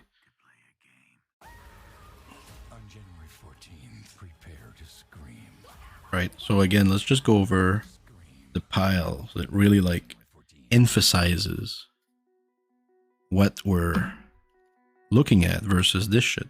And you know what, I'll do this after. You'll really, maybe you'll get a feel for it. Maybe you got a feel for it. Maybe you're gifted. Maybe you're fucking gifted. Right, so this is the pile of possible, you know, possibly. Yeah, likely, somewhat. It's likely to go up. Not likely to crash through the door and be like, hey, I got this new fucking bullshit coming through. You know, it's like, yeah, okay. I'm gonna lose my money. Okay. Oh, that's a pretty nice card. Next. Oh, my money. Okay. You know, you sit, well, this is, I mean, this is dumb. Like, half of this is not dumb. Or a third. A third of this is not dumb. I might just end up throwing away like half of this shit. Whereas these, well, these are interesting. You know, these actually have potential. Some slow lands. How many do I have? proven cards. You know, slow land / proven / red is coming up to bite your ass, I swear. You know what I mean? This is all like fine and dandy and very possible and very probable and cheap. Can't go down. Can't go down. Rather have this pile than this pile. Right? And I just so happen to have played all my life with stuff like this, you know what I mean? Of course, you know, my pile is looking like this, right? Because I've played with this. This is what I play with. So that's why my decks go up, because they are this pile, right? I'm holding on to my ally hand. Ally, hold my hand. We're going together into the wild. Which one is the best pull? I think it's gotta be the Narset. I think it holds the most potential, or even possibly the Noble Hierarch. Right? Foil Noble Hierarch, foil Narset. This has been printed a lot compared to this, you know? And if the market decides to shift towards this one instead of this one, they could. And just take this one more. This one can go up fast. So yeah, just a quick rundown. Anything else I want to show? I think that's it for the haul in the past 2 weeks.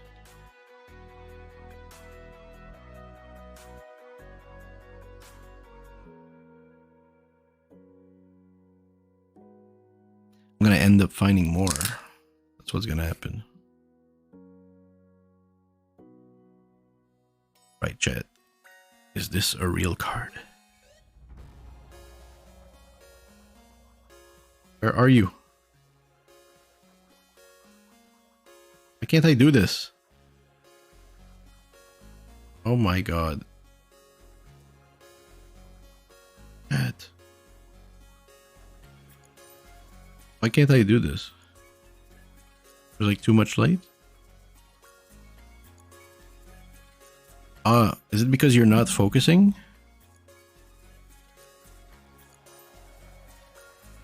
Let's try. Autofocus.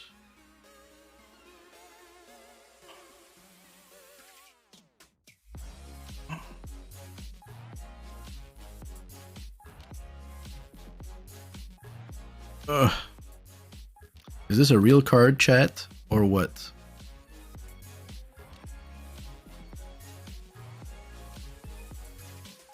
Like there's too much light for you.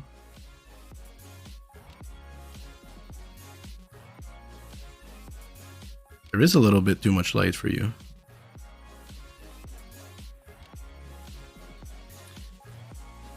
I can try this, but I just don't think you're gonna see fucking anything. It's alright. There's some semblance of patterns. Looks fucking weird though. What a weird pattern that is.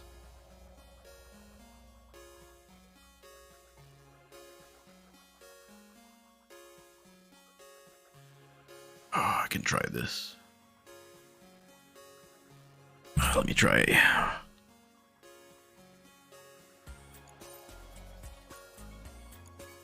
Could just fucking squint your eyes. How are we gonna do this? How am I supposed to fucking do this?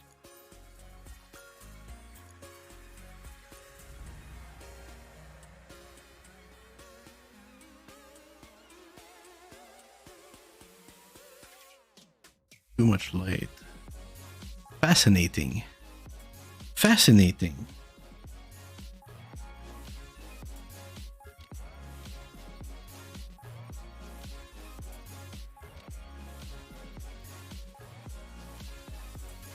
I need to like cover it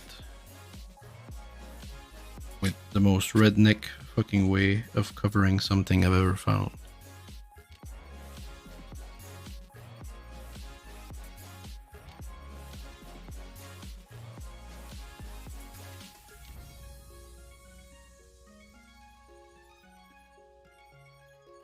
We're getting somewhere, chat. Don't mind the mess. It's still like focusing here.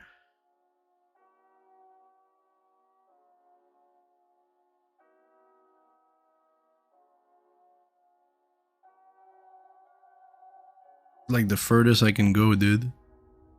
We're seeing them, they're here. Take a screenshot. See these rosette patterns? It's hard. It's hard on my arms, it's hard on everything. It takes every inch of will I have to show you. So the rosette, right? You've seen it. Beautiful stuff. I'll do a more like useful video, but all the black is printed over the rosette. Oh my god, dude. All the black is printed over the rosette pattern. The black is solid. So is any black in the numbers, the names, in the symbol. I'll try one more time.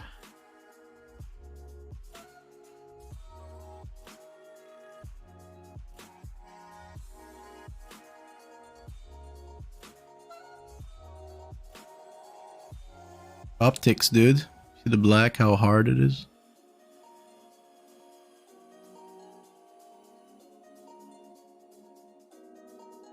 Printed over the rosettes. So is this one. So is the Lurgoyf. Oh my god, dude.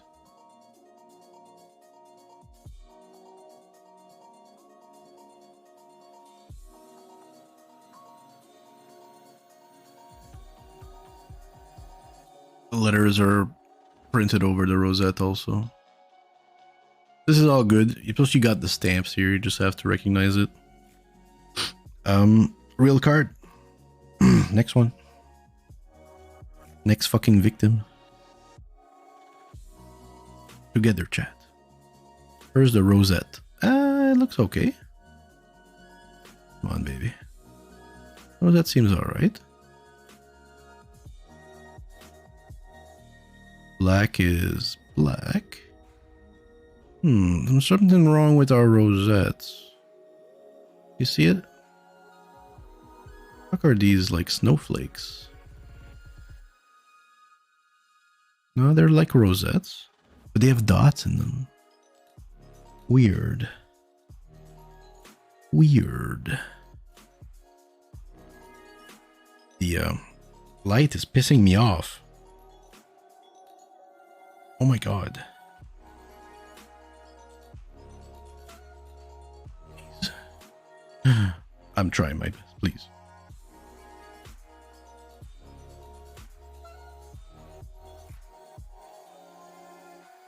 Hard to tell.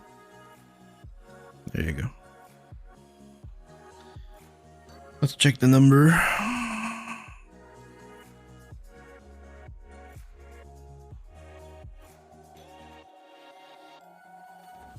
It's because I'm playing with it. But you see how the rosettes are like dotted? That's a little odd. It is a little odd. Because again, if I take the Goyf, these are like similar in color in this side and all of that. If I take the Goyf,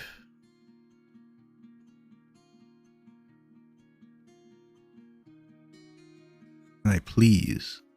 Can I please? Oh my god, can I fucking please?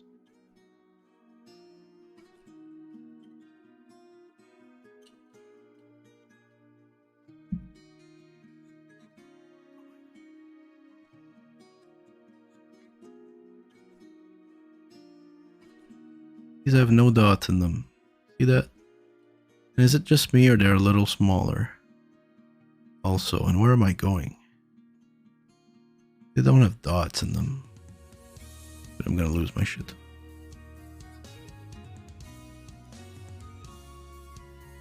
They're really pretty rosettes. This fuckboy comes under the light. They're like much bigger, it seems. And they've got a dot. And that's weird. That's weird. That's weird. And not only the only thing, the feel of it is weird too. Doesn't feel like the same. I'm just a little worried about destroying it, finding out it's a real one. Can you imagine I believed I had a fake demonic tutor all this time? The one I want. And it's real. But doesn't have the stamp, which is something I really wanted for a card like this. You know, that keeps like going up and down in markets. Stable, very stable. Oh, just like a Tarmogoyf. You don't want a Tarmogoyf without a stamp, I think.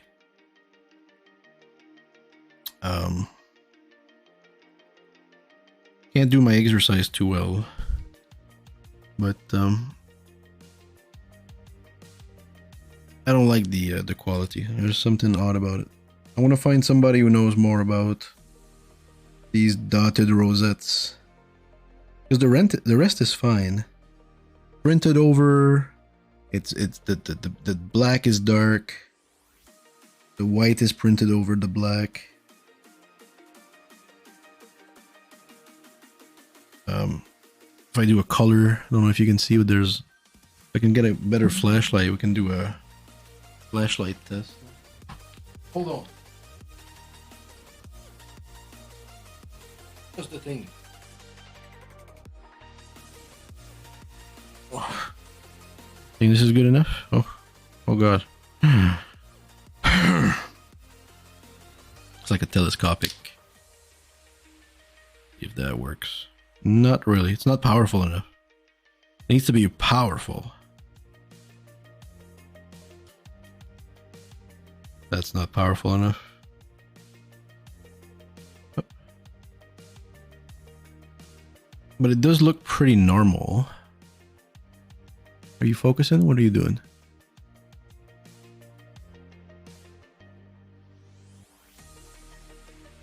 These waves, that's normal. Not just the art. I don't think there's any fucking... There's no wave. You can't see anything. There's no wave in the art. Just a few trees in the back. Alright. Put it under here, you see the waves. I don't know if the waves tells anything, but the color should. There's a little bit of a blackened, purplish tint to it, which is normal. What is that, blue?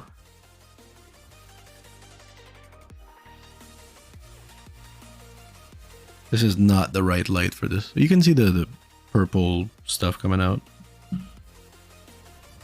This, whereas a fake card would just be white. It would just be white right through. It wouldn't look normal at all. So not the right tools. It's okay. This might just be a real one. I'd be so stoked if it would be too.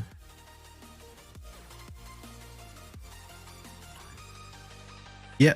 I mean, that's important, right? You want to buy like old ass cards and you end up looking at them through the loop and nothing's fucking hard. No black is hard. Numbers are wrong. Everything's wrong. Without a stamp, you can't do that. They do look a little weird, a little not the same. Anyway, it's hard to tell. Okay, just wanted to do a quick clip on what we're up to, what we're doing, how we're doing. We're doing all right. Doing all right. Making decks with nice, pretty cards that will stay in the deck. The deck is worth $100, $200, and in 5 years, going to be worth 1,000. Especially if we keep stuff like this in it. Not the allies are going to go up. Maybe the fucking morph cards. What can go up in my ally deck? Huh? What can go up in my ally deck? Triomes. Maybe those if they don't reprint, but I don't see why they wouldn't. The Cutthroat. Maybe a few of them, but it's not even a thing, dude. You know, all the support cards mostly just the support cards. Right, can really go up. The rest is like, who gives a fuck? This is gonna keep going up. If it's not reprinted, it's gonna go back to $15 or whatever. Aura Shards. These are all supports, right? The Morph cards, Changelings. These, if people have a hard time finding them, I guess, could go up over time. Right? Like, there's nothing much here. This, hopefully. This guy, of course. Oh, this Brago. It looks weird. It's got a fucking lion in the bottom here. What the fuck is this lion? You fucked up, dude. And this thing, maybe. And I thought my dragons wouldn't go anywhere, but, you know, they keep going up too.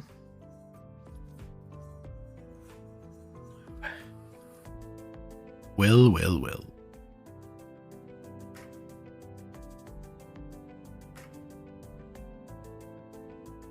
Good.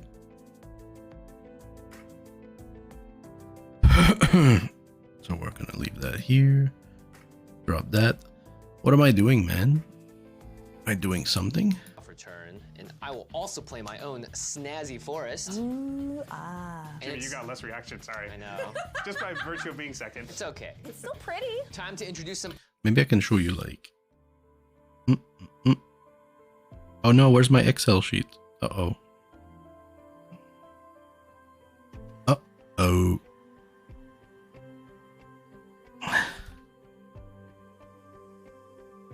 I was working on an Excel sheet and fucking where is it? Did this one book? Maybe this one? This one's further. Tuesday and Thursday. Hey, fuck, is this really gonna bring back my stuff? I don't think so. Check out our new look. What do you want me to do? I bought you. Visual refresh gives you a modern, coherent, familiar user interface. Well, there they are. There they are. So we were able to go fetch some prices from the web and then put them like here or some shit. So we'll get to update the prices of everything once, I don't know how many hours, you know? And if something spikes, we get to sell it, be one of the first ones on the market. Because we have tools. And so I still don't know how long this thing's gonna be. Okay. With the coming cards and stuff. But we're gonna have to find a way to scale.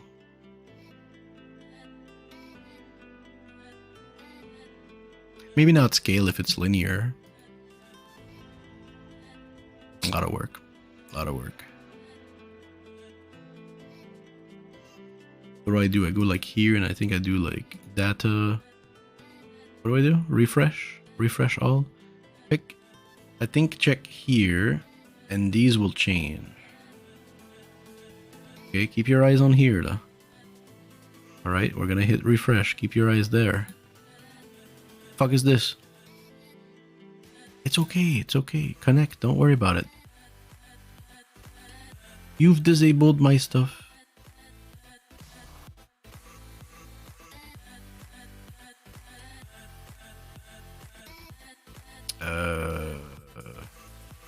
Well, that's something that happens.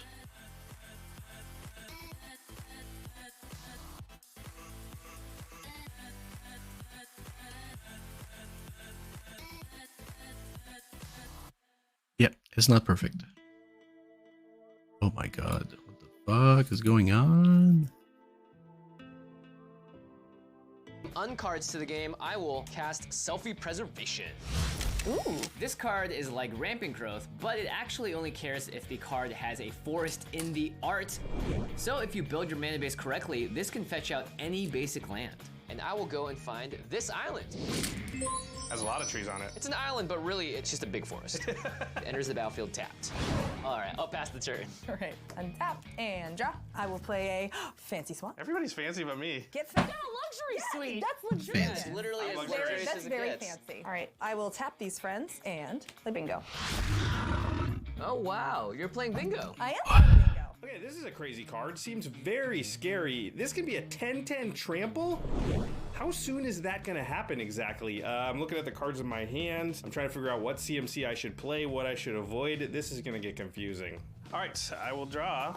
I will play a command tower, and then I will tap 2, and I'll play a thought vessel. Ah, very nice. I will mark 2 on bingo. Man, now I'm scared to play a 1 CMC thing, but I guess 8's hard to play, It's right? hard to It's get there. way yeah. harder to Yeah, get. it's gonna be a 5 while. and 7 is the danger It's like they designed They it. were smart on how they did it. Well, in that case, I will tap 1, and I will play an expedition map. Oh, I love that card. So this was a tough deck to build, and I'm already finding that it's going to be a tough deck to pilot. I really don't know if I should play my cards or wait until my commander's out to play them so that I can Is what take it is. down the clock. But I kind of need the mana ramp, so this could be a mistake. I maybe should wait to play these cards. I'm really not sure. And because that spells 1 CMC, I'll mark it on bingo. The game is afoot. Okay, nobody cast any 8 drops. Also, don't cast any 8 drops. Go ahead. I will draw my card for turn, play a swamp, and then I will tap 2 and play Argothian Enchantress. Oh boy. The game is indeed afoot. Very nice. This is one of the best turn 2 plays in an Enchantress deck. It's definitely going to generate some card advantage for me later, so hopefully I'll Don't know if we're streaming, fucking around, To playing, mark anything on bingo. Ha ha. cleaning up the play. I will pass the turn to Jimmy. Okay, I will untap and draw for turn. I'm going to tap a green and play As Luck Would Have It. Jeez. Actually, that seems Lucky. quite doable for his deck. Uh-oh. My deck doesn't have many great win conditions, but this is the one that I'm the most excited about. It's a long shot, but if I eventually get that number to over 100, I just immediately win the game. And this enchantment has hexproof, which means it's going to be really hard for my opponents to get rid of it. And then He has the rainbow, the rabbits, cross their fingers, like lucky. my deck is all about rolling dice, so a creature like this is just going to get bigger and bigger until it becomes a real threat. And that's 3 CMC, so I'll mark 3 on bingo. Yikes. Pass turn to you, Olivia. Thank you. I'll untap and draw. I will pay 3 for Yavimaya Elder. Okay. I want to have an option to get some lands in later on in the game. I'm just putting this out here to have it at the ready for both the card advantage and the draw. All right, so I'll go to combat and swing for 1 at Josh. Okay, I will take 1 and go to 39. Better than +9/+9. Seems like it's going to happen sooner rather than later. That's the hope. Pass the turn to Josh. Okay, I will untap and I will draw. I will play a Myriad Landscape. Then I will tap 3 and I will cast Baron Von Count. Uh-oh. Yeah, I don't like that. So here it is, my commander, and mwah, now I can begin my plan to take over the world. He does it so easily, dude. Destroy one Fucking player, eventually. goes down 4, 5, 3, 2, 1. Spells. This might take a while. I'm hoping that if Josh gets there, I won't be the target, and it doesn't look like he's gonna do it anytime real soon, but we're gonna have to keep track of what number he's on, see we have so more. it doesn't come out of nowhere. More research, more stuff. Probably some long-term stuff. I don't care for this. There's like initial stuff and I will untap Comes in, and like, draw my card other for turn. ideas. I will play City of Brass, overtime. and unfortunately, I can't really do anything this turn, so I will just pass. All right. I don't have a turn 3 play. Ideally, I would have one of my ramp options here, but I've got land in hand, and I've got some future plays, and nobody's really gone off yet, so I'm feeling okay. All right, I will untap and I will draw for turn. I will play Forest, and I'm going to tap 3 mana and cast Peepa, Duchess of Dice. Aww. Sweet. So my commander is here, and it lets me do the thing my deck wants to do the most, which is roll a bunch of dice. I can pay mana and roll dice to make a creature, or I can also re-roll any die that I've rolled. She has a ton of synergy already with every single card that I've played on my board and the card that I'm about to play. So it's finally time to get the ball rolling. I mean, get the dice rolling. And then I'm going to tap 2 more mana to cast the Steel Squirrel. Sure. So far, Jimmy has a lot of cards that care about him rolling dice, but he's only rolling one at a time, so shouldn't be too terrifying just yet. Okay, and with that, I'll just pass the turn. Okay, untap and draw for the turn. I'm going to play Memorial to Folly. Okay. And then I love you? Yeah? Yeah. Swing for 1 at Tappy. You just said you loved me. I do! She was saying that as like an I'm sorry. It's only 1 damage. I will take 1. I just wanted to cry about it a little bit. Fair. That'll be it for turn. Pass to Josh. I will untap, we'll draw. Okay, here's what I'm gonna do. I'm gonna tap 2, and I'm gonna play Azor's Gateway, Oh. which does have a 5 in the text box. So, Baron Von Count will go down to 4.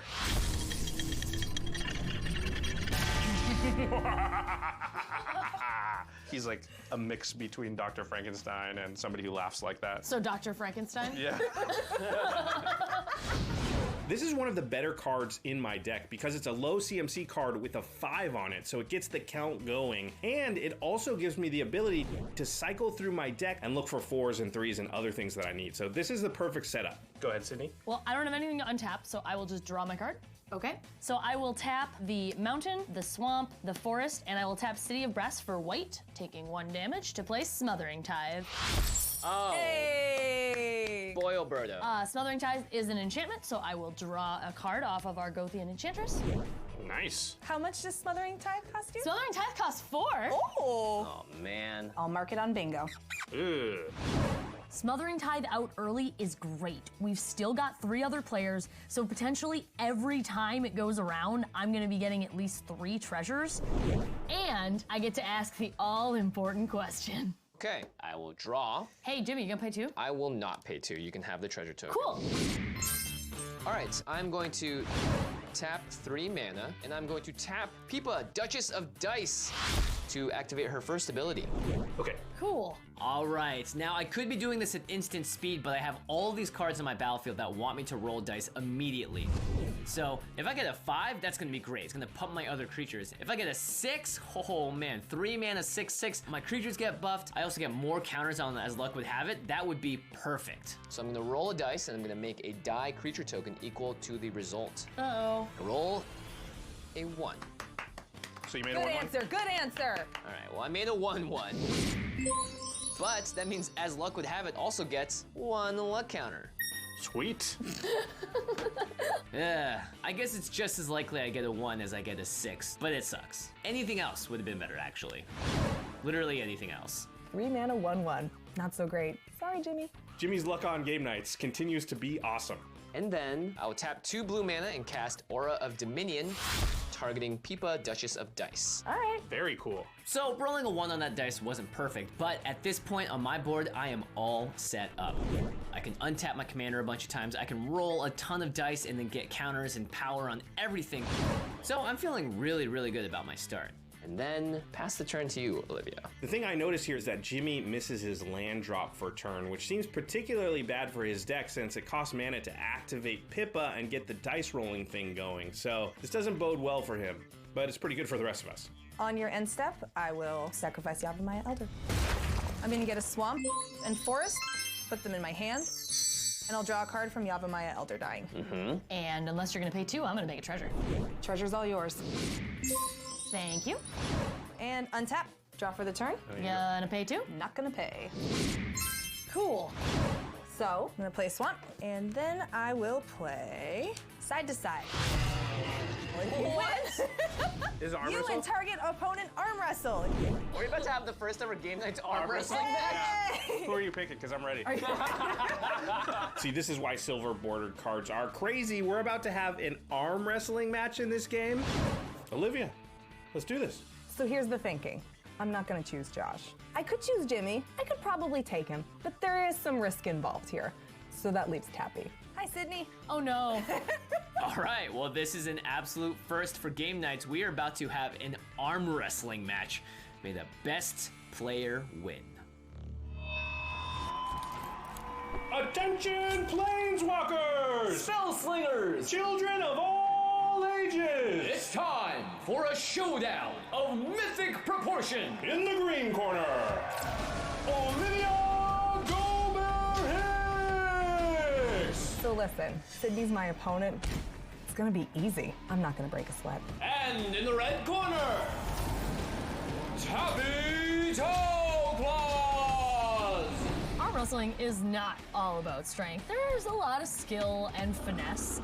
I think my girl Olivia might be in for a little bit of a surprise. It's a battle of the biceps. A game night pit fight. A scuffle over who has the most muscle. I don't even know I'm stretching. It's not like it's gonna be hard. I've watched that Sylvester Stallone movie, so I mean, you know. Are you ready? Let's go to combat. I think I got this. Game on. That's it. That's it? Really? What was that? It was a nice try, Tappy, I guess. I was kidding about the surprise thing. Like, of course she knew what she was doing. Like, the girl goes to the gym every day. She could, like, throw me across the room if she wanted to. Ugh. It was never gonna be close. Olivia would win 100 out of 100 times. Let's just move on here. What does she get for winning the arm wrestling? I get a 3/3 green ape token. That's it? Yup. Wait, it's just a 3-mana 3/3, and you wouldn't even 3 have mana. gotten it if you lost? All the pageantry. Is this the all joke? the to-do, and she gets a 3/3 ape. What the hell kind of card is that? The best guy. I got to arm wrestle someone on camera. 3 arm wrestle. This is That's a powerful magic card. This is just fun. Hashtag worth it. That's it. I'm gonna pass the turn to Josh. Okay. On your end step, I'm gonna sacrifice my Myriad Landscape. And I'm gonna find 2 swamps. Fuck. So tired. I'm gonna play tapped. Do I make an ally deck? Untap, What I'm doing? Draw for turn. You gonna pay the 2?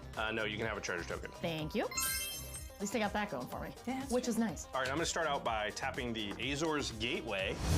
I'll draw a card, and then I have to exile a card I think that's a from fine my way hand. I'll exile a to go about doing which this. is a land, So tired. and 0 Just CMC. build some ally deck. Cool. Did you pay the 2 for that draw? No, you can Put it make somewhat another treasure. together. Cool. So now I have 5 treasure. That's a lot of treasures over Around the there. hundreds, you know. into a problem already. I don't have any cards in my hand that have a Try to 4. find lands, stuff This like is that. really problematic because I don't want to play the other cards in my hands because they have the other numbers on them. So I don't know what I'm supposed to do. Nothing? Oh, I don't like this. All right, I'm gonna pay 2. I'm gonna sacrifice my expedition. But that's most of them. That's most of the Find allies. Cabal have. coffers. Ooh, we got lots of mana coming up. Cabal Coffers isn't a Let's try problem that. right now, but down the road, it'll enable Josh to play all the spells for Baron Von Count in one go and fire the laser at someone. And I'll put that in my hands, but then I'll play it for a turn. Ugh. It's a little scary. But then I'm gonna play Smuggler's Copter. Oh, nice. Okay. So a lot of things on Josh's board actually managed to draw him cards, which I think he's gonna try to use to fish for cards with the right numbers on them to get the countdown really low. However, him drawing cards is great for me because of the Smothering Tithe triggers, so that's a good news, bad news kind of thing. And then seeing as I have only 1 mana, I will pass the turn. All right, cool. I now have stuff to untap, so I will untap these and draw my card. So I will tap 4 to bring out my commander, the Surgeon Commander. Ooh. Very nice. So my commander's here. I need- This I need my crazy other camera. anomaly of science They, to like, be able to draw a see bunch what of I'm doing cards when I'm since I doing land all an of this. enchantment. And next turn he taps But it my crashes my computer. my Blue screen of inventory, death, sitting dude. on all these treasures. I'm feeling really good. Then I will use 3 treasures. I'm gonna play Ifara's Enlightenment on my Surgeon Alright, Commander. we have to clean up fucking Yep, it. with flying. Nice. And it'll also trigger Surgeon Commander and Argothian Enchantress, so I'll draw 2 cards. Value. Jealous. Oh, this is a really cool card in Tappy's deck. Because it has that ability to bounce back to her hand, she can replay it, triggering her commander and the Enchantress, drawing more cards, do that again. With the Smothering Tithe, she has so much mana. Oh, I'm jealous of everything Tappy's got going on over there. This is a value engine. Then I will use my other 2 treasures, and I will tap City of Brass and take a damage to play Kodama's Reach. So I will find an island and a plains, and the plains goes into my hand. And I will put the island into play. Since I am now officially out of mana, I will pass the turn to Jimmy. Good turn. So now Tappy has access to a ton of mana and a ton of card draw. She's got everything every commander player in the world wants. So you could say I'm scared of Tappy at this point. Not of her arm wrestling, but definitely about her board state. And on that draw step, are you gonna pay the 2 for Smothering Tithe? I will not. You can have a treasure token. Thank you. I'm missing land drop, so I'm going to do this now. I'm going to cast Fact or Fiction. And Olivia, Yes. you get to decide for me. I don't have many sleeves, Awesome. Jimmy kind of announced before playing this card that he needs. but I'm gonna end up taking some of those, I'm pretty sure. Let's see what she does. So I'm going to reveal the top 5 cards in my library, and Olivia, you get to split them into 2 piles. Okay, I will put the 2 lands in one pile and the 3 everything else in another. Right. Well, So rude. So very simply, just cutting out everything from further. What's the word for that? Sorting. We're sorting creatures, mainly ally creatures, with the ramp spells, draw cards, the lands. Kind of getting a little bit of a base, an even base. You want a certain amount of land, a certain amount of draw cards, a certain amount of ramp, a certain amount of your strat, a certain amount of enablers, they're called. At least they call them enablers, stuff like that. I put those here. We need more allies, I believe, than enablers because they enable themselves.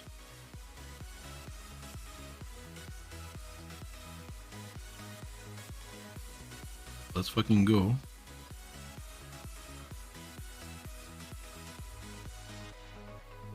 But these piles, do I leave them there?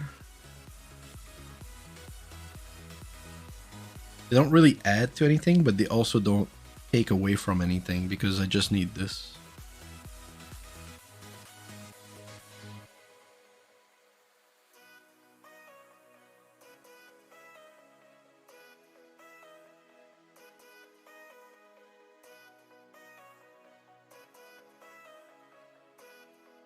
Too big for my...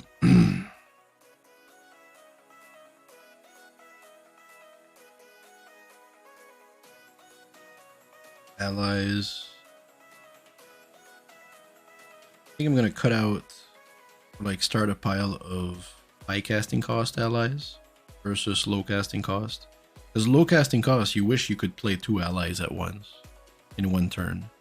It's very powerful, much better than just one of them. So one of them is gonna have to count for at least 2 of those, or a card draw, you know, for it to be worth putting into that deck. I would rather do just low cost. But some low cost are just gonna blow, like this one might just blow. You know, a lot of them can blow. Tuk Tuk at 4. I think we're gonna put a line at 4. 3 and lower, and 4 and up.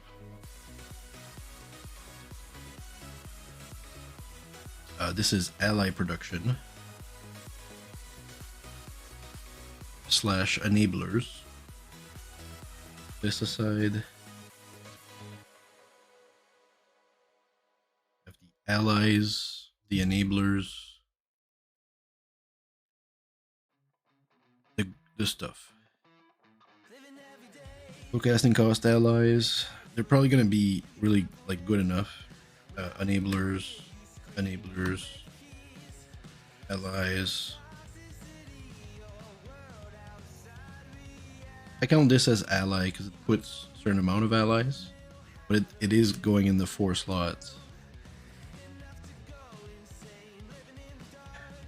Right, but like this guy is like, yes, you can cast 4 allies if you have a color of each to cast this. So 4/1/1 at the same time, that's really good. This is gonna be a card I'm gonna keep for sure. This is an ally, but are we really gonna play it? If there's like more artifacts and actually a lot of choice that I like to have, because copying is really strong here because we have a choice, we can choose. So copying here makes more sense than in most decks. This is good, it's gonna enable. Yeah, these are finishers, they're great. Changeling, we'll see if that's good enough. Aura Shard is some kind of removal, so you need some stuff to fuck around with the other players. I'll put them here. because it's still a very aggro strat and kind of not really combo, really just aggro. We're not dealing as much with others. We're not a control deck, you know? But this is still good in an aggro deck.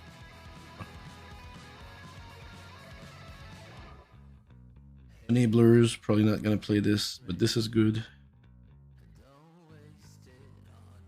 Choo choo coming true. The fucking shapeshifters. More allies. And enchantment that makes allies, I think. Ugh. This is probably not gonna be played because it's only a one of, but it does rebound. It does rebound. Ally. More ally, but more like 2 instead of 1, so at least like 2 allies instead of 1 in 1 card actually can be really good because you expected it to do it with 2, but you have to draw more cards. But these cards need card draw, whereas this thing that says just bring down 2 allies, even though they don't have any abilities, still very powerful. Doesn't need this to operate. Gideon. I don't know what this is. There's battlefield support 3. You put +1s. Probably not gonna come anywhere, but it, you know what I mean? Like, I just added stuff. This is a shapeshifter costing 3. Phantasmal Image was always good in this deck. Taurine Mauler might just be good enough because it's big. 3 blade. Whacker. Quest is some kind of enabler, but I can't remember what. Maybe it's just vigilance. I can't remember. Protection. Need protection, maybe. Production. And card draw. Pretty rare, as you can tell. This is gonna be here. It's the enablers, right? Can't get this. This is also a finisher enabler. They're enablers, that's for sure. Maybe I don't remember what they are enablers, but these really enable. Or even just finish, I don't know. Maybe I have too many finishers already.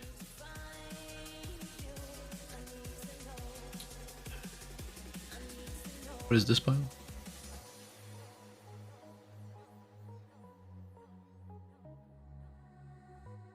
Maybe play the sword.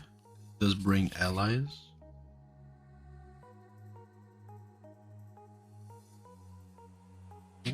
Okay.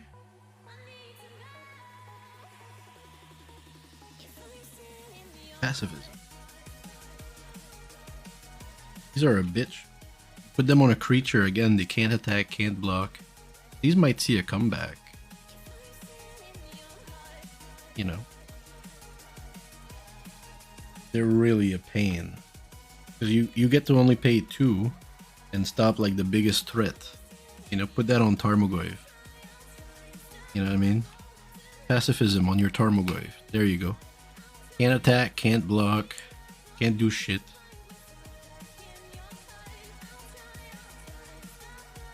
It's strong. Right, more allies. So this might be the commander, 5 color. Right now it is. Put her like here. And we got some insane allies that they printed. Right, Drana. Actually an ally. Murasa. Are we gonna see some doubles? Possibly. Oh, we are. Angel, the Hunter, Ranger, Champion, maybe. They cost 3. More allies. Right, so it's not like a super complicated thing. We keep it simple. we're gonna clearly see that this pile makes no sense. You know, there's so many, right? Of course, we're gonna cut like 3/4 of this. Or have like this whole pile rather than this whole pile in my hands. You know what I mean?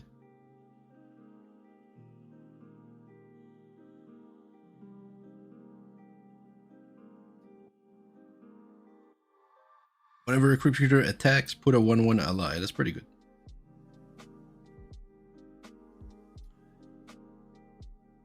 Hands. Yamafada.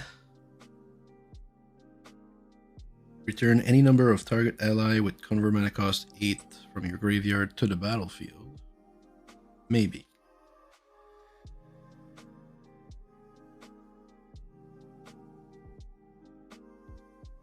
Oh, we got a foil one. E-Gate Lore Master. Look at this dude. Can you read that? Draw a card for each ally you control. Right? That's fucking strong. Put him here, but not just a spell. He is an ally. But he's the kind of ally that you wanna put it here because he is that. And he's gonna stay. Shapeshifter, this dude costs 2. Well, maybe.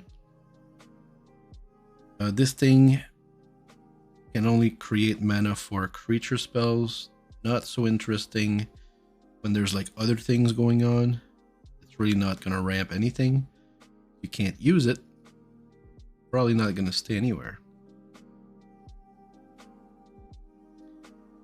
2 ass. At a Freeblade, we have one, the Diabolist. Makes people lose life, equal number of allies you control. Very strong. These OG 5 casting costs, they're gonna stay. These guys are gonna stay. This guy, I don't even know what this guy is. But he's OG, he's OG, right? What is he? What do you do? Haste 2/2 whenever this guy or another ally ETBs, you may put a +1 on Tuk Tuk. Maybe not, but he's fine. Excavator to be good. Gets to mill someone out.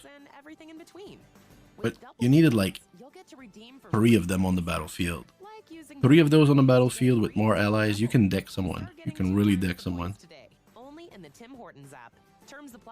So maybe mill decks actually want to play those, especially the 60 cards deck with 4 ofs. If you can go get this guy, you know, he gets to mill, but then you have to play more allies. I don't know. You make copies. I don't know. You're blue. Figure it out. Bloop. Probably gonna leave because it's just one of. I don't know. Gumera Raptor. People put counters on it. Wari Shapeshifter. It's a ally shapeshifter, so it's perfect.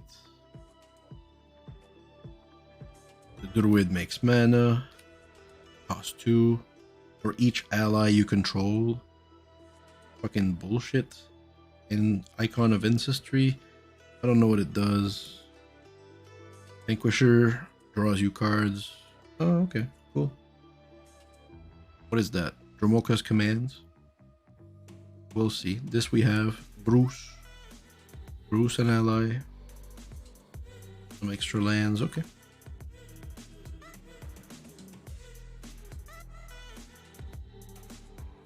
This we have, and what is this? Choose 2. Prevent all damage. Target instant or sorcery spell would deal this turn.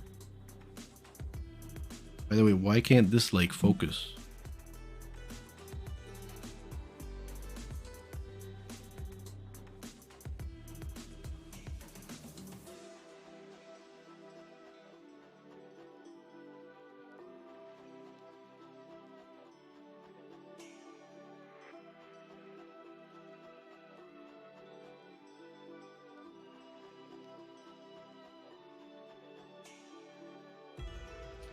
Yeah, prevent all damage. That would be dealt 2. Target attacking. Target instance would deal to this turn. Target player sacrifice an enchantment. Put a +1/+1 counter. Target creature you control fights. Target creature you don't control. I don't know what it's doing here. Put it away. This we have.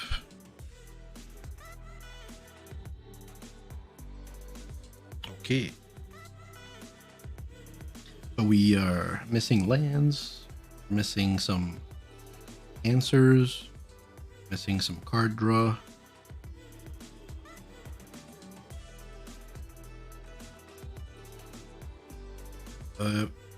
Three, look at the top 3 card of your library or reveal a creature card. I don't know. I think it's card draw. The ramp seems alright. Just basic ramp. Can even try. Right, we got great spells. Kind of the basic, basic spells, really. We got Cultivate Kadama's Reach. Always good if you have a lot of basics, and we will have 5. Rampant Growth. Anything that gets a forest. Basic land. Stone. These are not the best ones, you can tell. We have 2 baubles. Like this one better, because this one is darker. No, this one is clearer because it's less dark.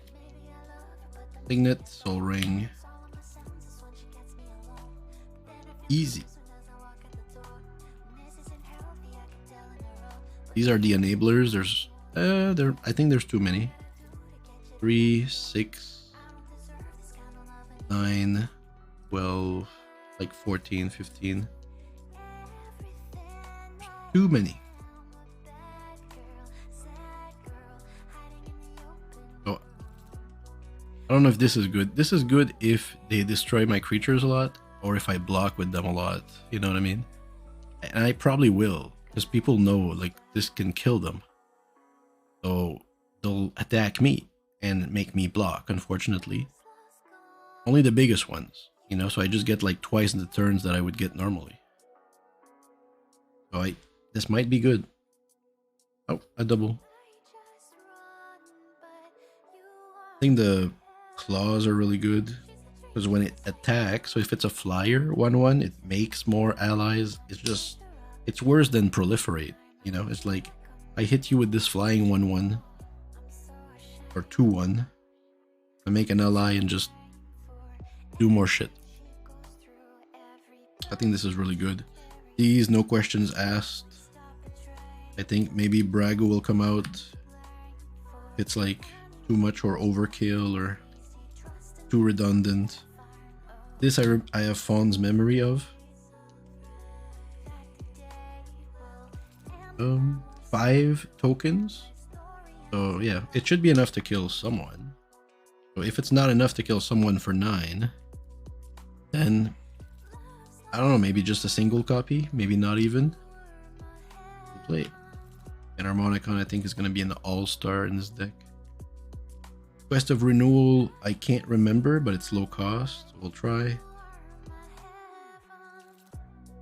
Ephemerate we'll put away, but we have one. It is foiled. So, don't feel too bad about it. This guy makes more allies. I think it's got to go in. This one to sacrifice to get allies. I don't think it's going to make it in this deck, even though its costing is cheap. Unless you want like certain allies all the time, maybe. And that might just come to be true because a lot of them are really good. No, actually a few of them are really good. And there's a lot of them, right? So we might want to use that. Semester's End. Again, these are like Brago and Interlude. They just happen once. Interlude happens once. Semester's End happen once. Brago happens all the time. If you can stick him. Teleportation. I think, yeah. This might be good enough. Then Emeria. It's hard to cut anything here. Jeez.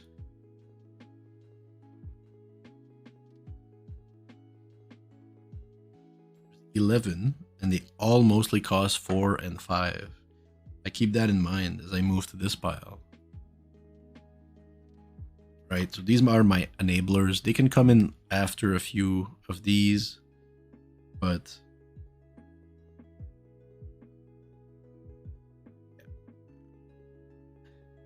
what is this? Bruce Tari. So enters the battlefield or attacks, target creature you control gains double strike and lifelink. So I don't know. He's not like doing much for my allies. He is an ally, triggering all other allies and ETBs. He gives double strike, lifelink, but just to one. Right? And when he attacks, he has to swing, the poor thing. That's a cheap card. And gives a fucking double strike and lifelink again. I don't know, I feel like a deck that would be red, white, and black that has an enchantment out where if you gain life, something happens, or you draw that many cards or something stupid, then he's fucking stupid there. But here, looks stupid. Agra Diabolist, enter the battlefield. Under your control, you may have target 2 player lose life equal number of allies you control. A lot of them I have fond memories of, so they will come to this pile naturally. You know, so does this. This I don't remember much of. It's just a fucking dude that's 2/2 with ace with cost 5 that gets +1s. I could care less. It does trigger for all allies, but I'm not putting allies to grow this by 1. It's fucking bullshit. Get out. Hunter, trample 2/2. You may put a +1/+1. So the fact that he has trample, cost 1 less also, and trample. Trample's better. Because you get to grow him to like a 10/10 and he starts like going sideways. So what he can do is, you know, because he's trample, people, if they block, feel that they have to block with everything. It's all in or nothing. And so this one card becomes swing for 10, you block with 3 creatures, it's 1 for 3. So it's still a possibility, you know, for that. For the trample. Rally. Whenever hero of Gamafada or another ally enter the battlefield under your control, creatures you control get indestructible. That's really good. But I do have a copy, I think. That's the copy. I put a 1/1 for each mana spent. I can totally do that. That's a finisher, and it doesn't cost like 9 like the other one. So, you know, I'm keeping that in mind. And why is that here? Wait, what the fuck? It's confusing. This also makes allies. It's not an enabler, but this is like an enabler. This is like an ally. Hey, it's hard to do. It might not belong at all. That's why it's weird. Keeping. We got a foil and a non-foil.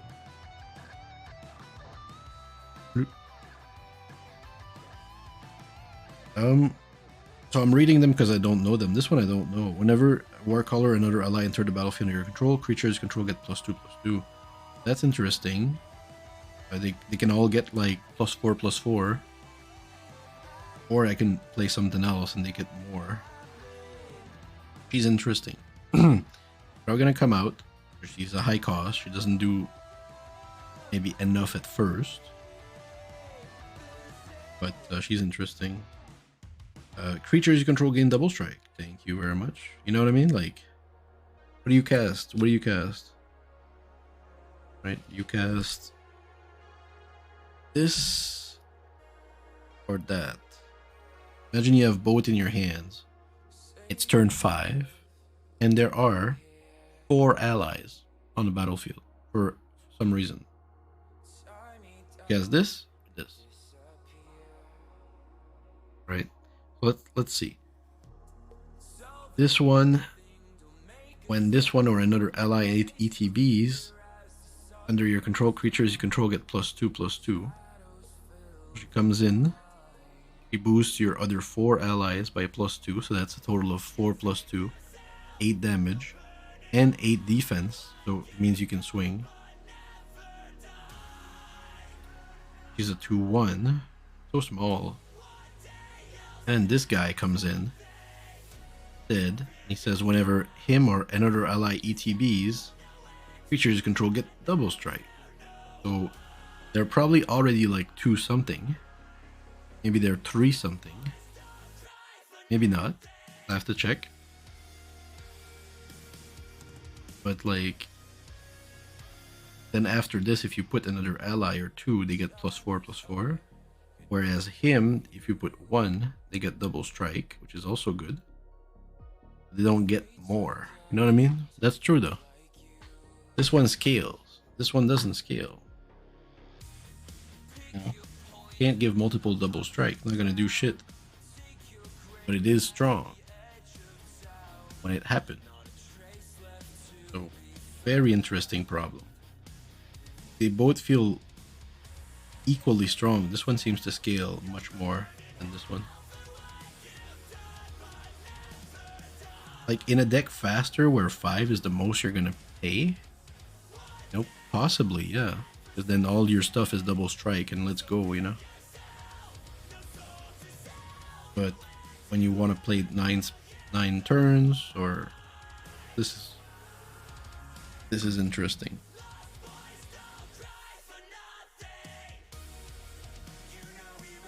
Chasm Guide. For another ally ETBs, creatures you control gains haste. So again, this guy gives haste to all your creatures. I mean, next ally has haste.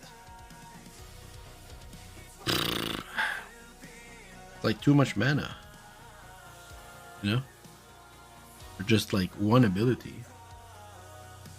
I mean, like a boot will do the same job, you know what I mean? A boot will be like, yeah, next ally, pay 1 more. It has haste. You know? Tuk. Destroy target artifact. So that can be pretty good because that's destruction and stuff. And he's an ally, so he triggers allies, right? That's the goal. If they could all be allies, all of this could be allies. Creatures control gain trample. That's good. I don't know if that's going to be enough.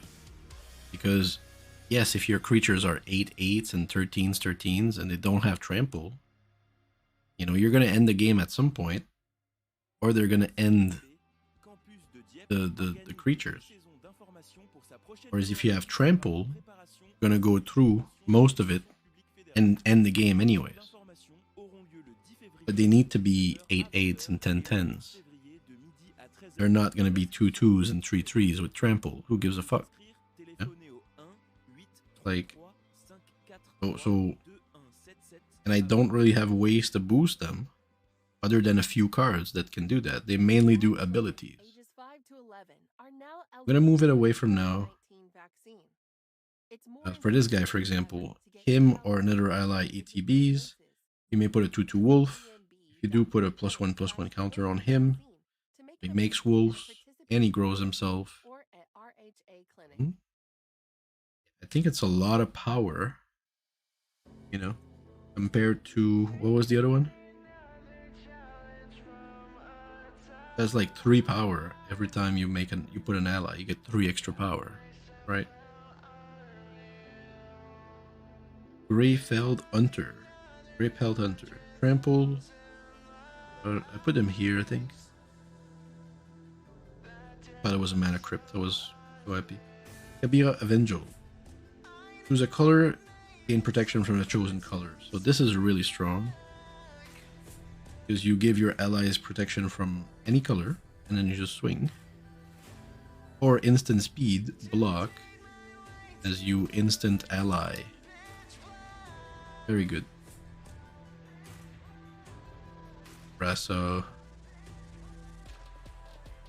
Deal damage target creature equal number of allies you control. So creature destruction. I don't think he's good enough. Insane art. Beautiful art. By Kai Kotaki. Kai Kotaki. Very cool art, dude.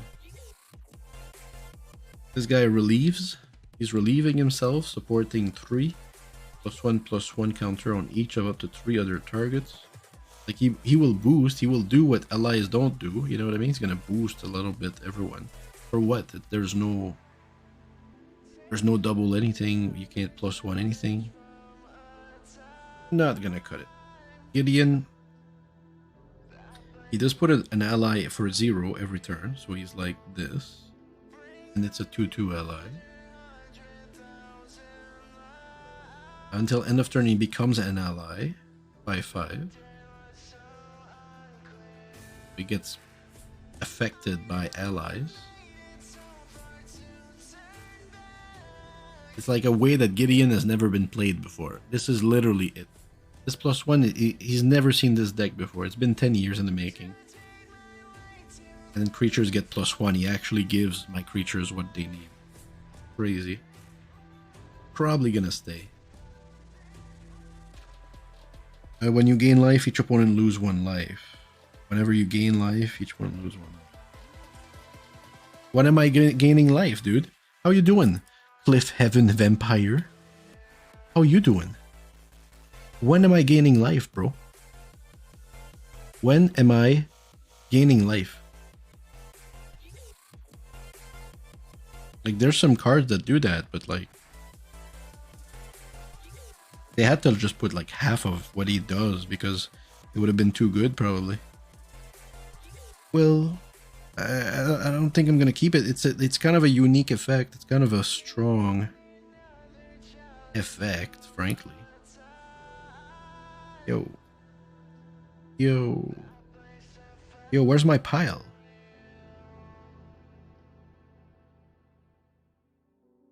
These are enablers. There's like fucking 12 of them. I've got a little bit in my hand. Have we cut out like all of this? Holy Christ. Look, we cut out already all of this. It's gonna keep going. That's what you want to see. You want to see that pile drop fast.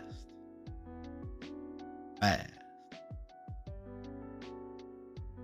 This puts 2 allies, 2 2s, by the way. Really cool.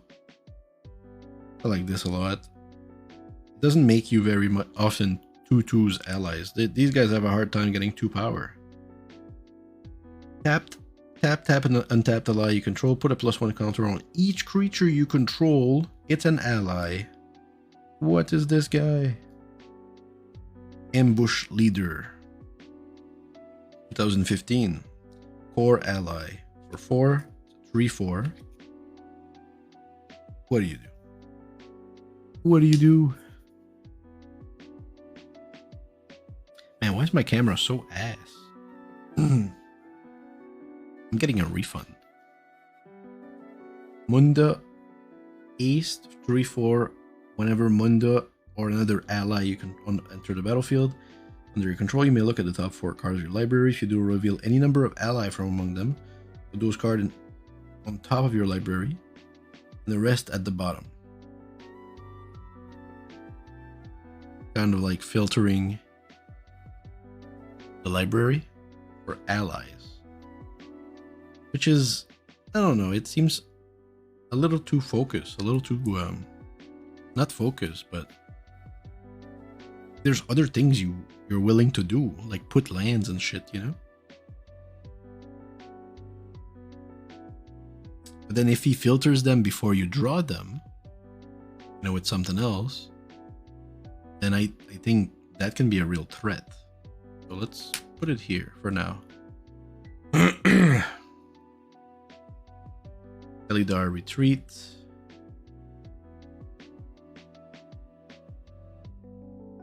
Beautiful card, by the way.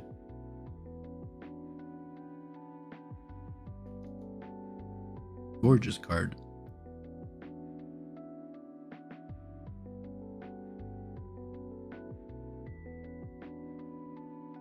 absolutely intense.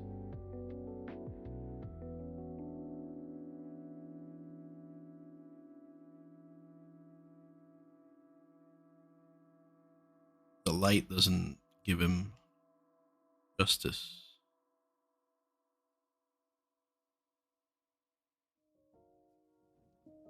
Very special. So what is it? Landfall, create a 2/2 white cat beast. God damn it. What the fuck is this? Put a +1 counter on each creature you control. Those creatures gain vigilance whenever a land enters the battlefield. Wow. Exactly what this deck needs. So this goes here, right? It's not a producer. What are you doing here? Angelic Captain. Flying 5 or 4/3 for 5. Camera. Yourself. Whenever Angelic Captain attacks, it gets +1/+1 for till end of turn for each other attacking ally. So it's just, it doesn't trigger when it enters. It's just a big flying bug for 5. Thank you very much. When these other guys give flying to all my allies, dude. Cool card, beautiful card. Nice art. Vulcan Baga. Baga? Oh, yeah. I don't think it's gonna come in the deck. I think that's a great finisher. These I think are all stars. You're gonna start with something like this in your hand and feel like a fucking champion. That's what I think. So these are very. I think the top of the top. We'll see if that ever changes. With A11. Okay, I've seen this before. Oh, that's the nice version of Hero of Gamma. But okay, I think I have all of them now. Murasa Pyromancer, a foil. Very nice. Tuk Tuk Scrapper, maybe. Resolute Blade Master in foil. Again, giving double strike. 2-die creatures.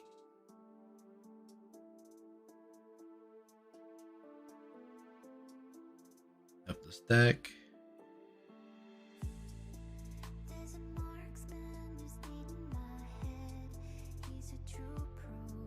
Here's a Tuk Tuk. Resolute. Big unified front. Where's the other one? Duke, Resolute, Unified. Hero of Gamma Fada? Isn't he here? How is he not here? Where the fuck did I put him? He's good, right? I have the same opinion as 2 minutes ago. Whenever he or any allies into ETBs, creatures you control gain indestructible. Right?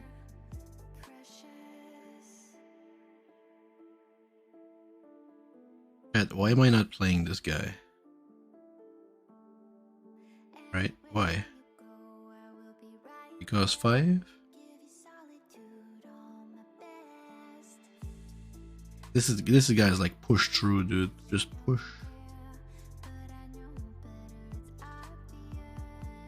Okay, what's before the sleeves?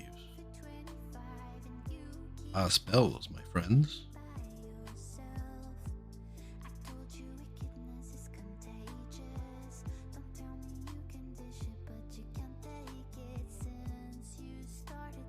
Zandu is good, dude. Silas Paladin. Marshall's Anthem. E. Creatures you control get +1/+1. Multi-kicker. Turn up to X target creature from your graveyard to the battlefield where X number of time Marshall's Anthem was kicked. Can you imagine a foil of this?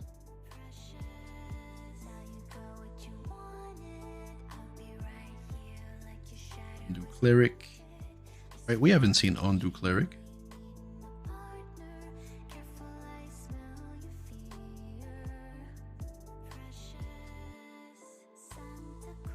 That was a fun deck to play against. Unblockable? Proud? Do we do that? Honor of the Pure? Straight up? Interesting. Do we play Anthems? I don't know if we play Anthems. It just feels so weak. It usually is very weak. Is Anthems alright or what? What are those? Oh my goodness. Lands, dude.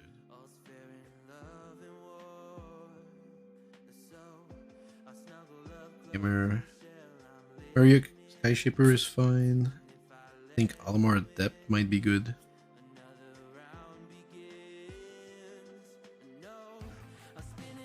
Do we go to the old ass lands? Maybe, dude. Feels like a throwback. I'll consider something for the lands. I think these are doubles.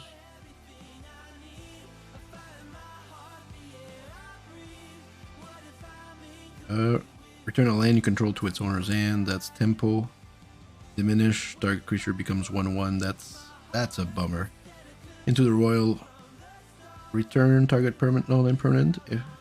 Draw a card. Yeah, very standard stuff. You know, that's like tempo, slow tempo standard.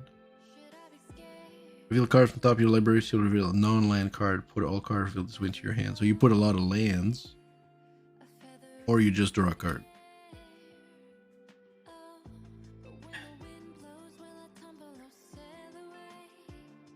Raptor is flying, my friend, and gets big. Gets big flying for 3. Great idea. Tap up to 2 target creatures. Draw a card. Right? Paladin is probably here. Kazandu should be here. Ada is here. Oh my god. Ada's.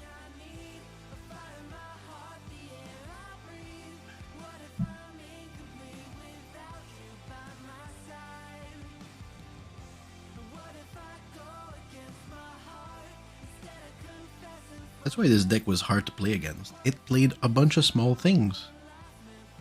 Played an ally, fuck your creature, fuck your Tarmogoyf.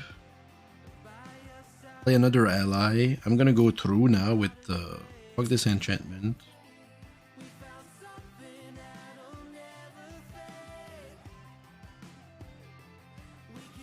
I'm playing Kazandu. There's no way I can't play Kazandu. He gets bigger, first strike, vigilance. He's great. They're like pushing it with him because he's actually like 2 of the same color. He's like a pushed creature. Am I buying this? I have it.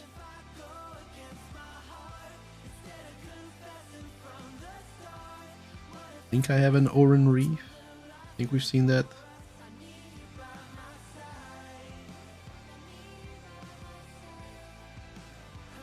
Possibly this, I don't know.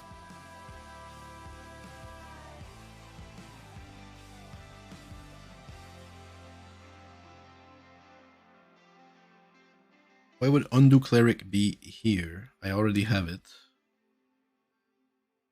Sometimes, dude. If you ask Canadian dairy farmers what it takes to become global leaders, Quarry Shapeshifter, Raptor, Excavator. Excavator, bro. Can I return allies? Can I target myself? I can. Oh, that's interesting. I can actually target myself. Put stuff in my yard and use it. That's cool. Doing more today because we're here for tomorrow. Find out more at herefortomorrow.ca. Marshall, Paladin. I'm looking for Paladin Knighthood stuff here. And Undo Cleric mainly. Right, this deck looks fucking insane. I love its foilness. Fantastic. Yo, what do you mean? have one? He's the guy that gets you the life. What does he do? Lifelink, and you may put a +1/+1 counter on him. These other, so he gives also lifelink, so they're like the same. I think they've got to be played. You want that effect.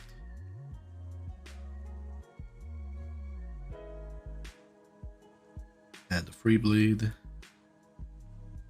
Is that?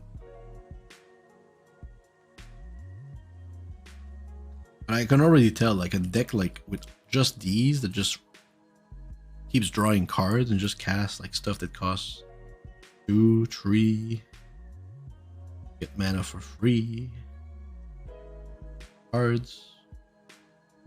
It's gonna go get out of hands real quick. Because if I remember how many allies it took to kill a player with 20 life,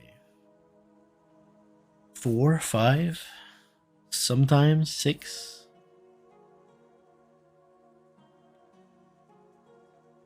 That means if you go to 7 and 8, you know, you have to count all the other allies already. And if you get to have 2 at them at the same time, when you get there, they actually trigger much more. Or 3 or 4. You can literally like start one-shotting players with ally spells, dude. I feel like protecting them is somewhat very important.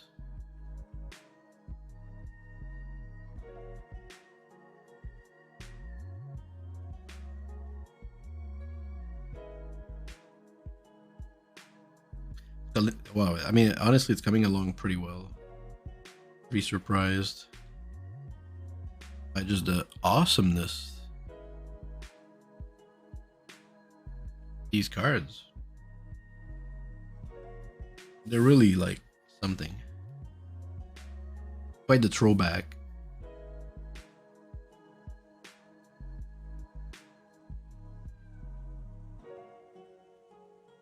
All of these cost 3 or less. Probably remove half or a third without squinting. Is that a word?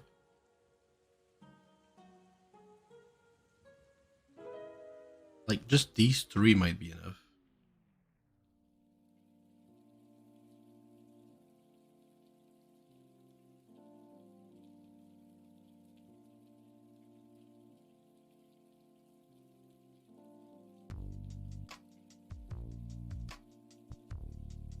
I guess I couldn't get a foil of this.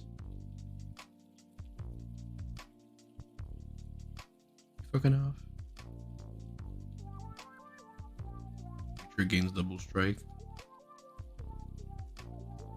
It doesn't seem good enough.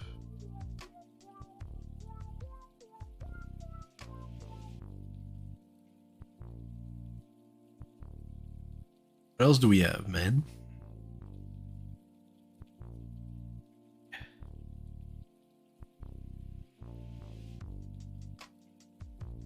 They're like hidden in the piles of stuff.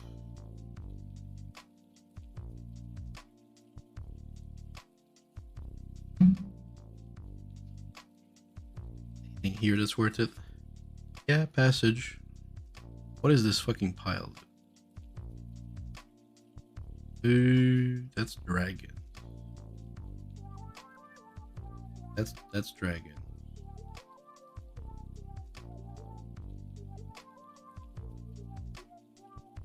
Walker Madness. Yeah, that might just be dragons.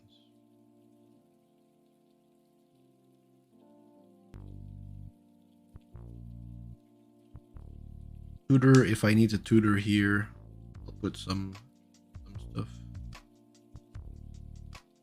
Maybe in this deck. Maybe I wanted to play it here, frankly.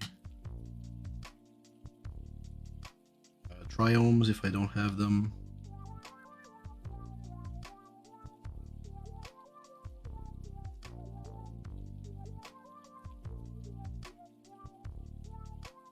Can't go wrong with Arid Mesa, but I think it's here.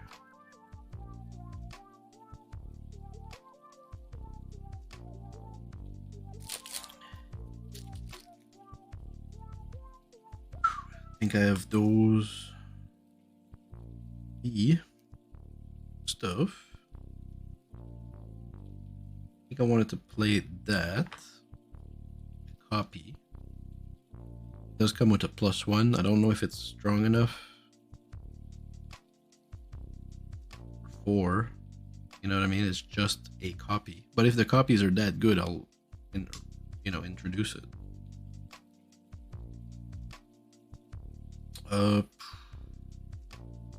These are all additional lands that I don't use. Right?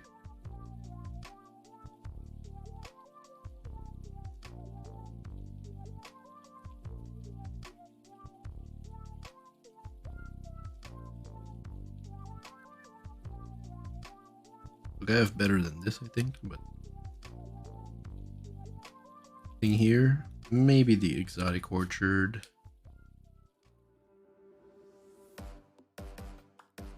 Firebluff Canal. I don't think I need blue that quickly or red.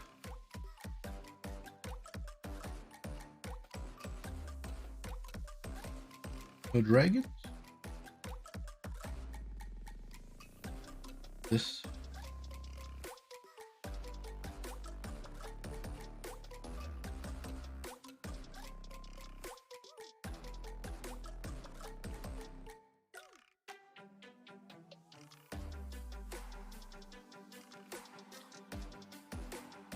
Do I put this? I think so, man. It's just there.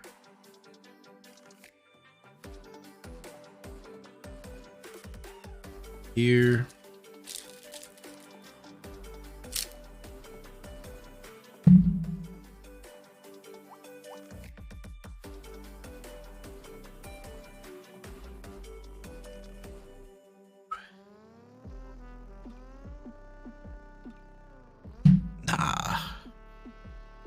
No way. No way that's all of it.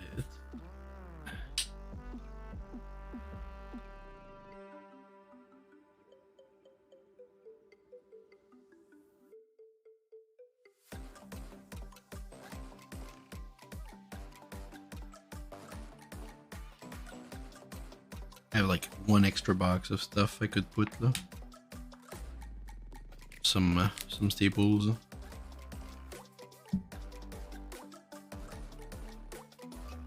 Right, well it definitely needs help in the draw card category.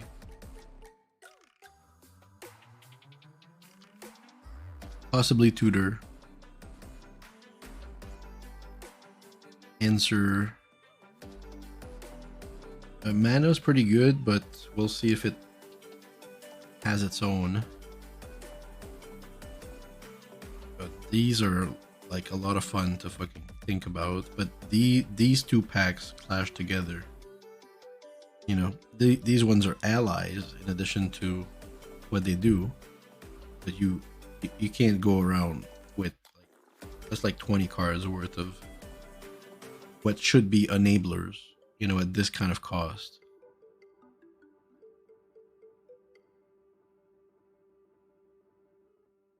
So they're both gonna get cut like real bad. Semester's end's probably gonna get fucked off. When it's time to cut, it's time to cut, you know what I mean? You have to make it fit.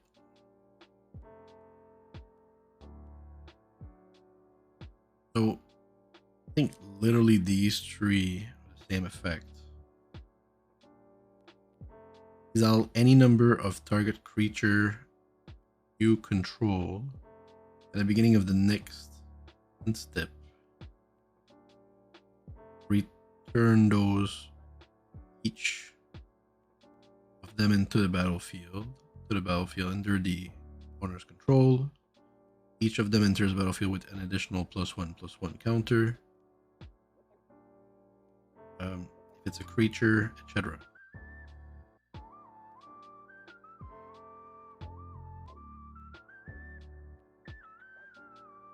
This makes free allies. And this return stuff, which might be good, but we might also not need it, right? It's like a very specific case. We'll remove it for now, but we know it's here. We know if we need to block and do stuff, we'll go get this card.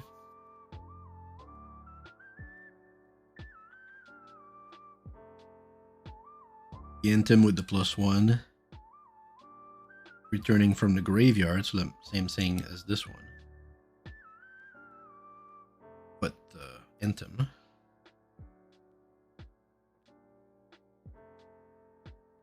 This guy it doesn't do any allies. Keep that in mind. Beautiful card. Put a +1/+1 counter on each creature you control, though.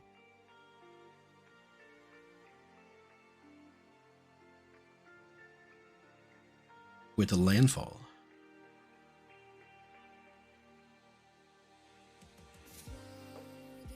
We'll consider it. I think it's still a little off from trajectory, which is to put allies. Let's keep putting allies. Because if I can put 3 allies per turn, I'm really satisfied with that. I can really keep up. This also exiles. This, what it does, this is keep reactivating the allies every turn. Free. Which is the same as putting 1, although it doesn't scale as much. But linearly very close to what you just did. This is really good. I'm gonna give you more allies. This we'll try to figure out what we used to use it for. Maybe it's just standard, because with the person I was playing against, they played a few of these because they could swing and have protection, and then they would untap and be able to block and then have more protection. They were able to finish the game. Do I remove it? I'm not sure. Maybe. And Harmonicon, I think, might just do wonders also.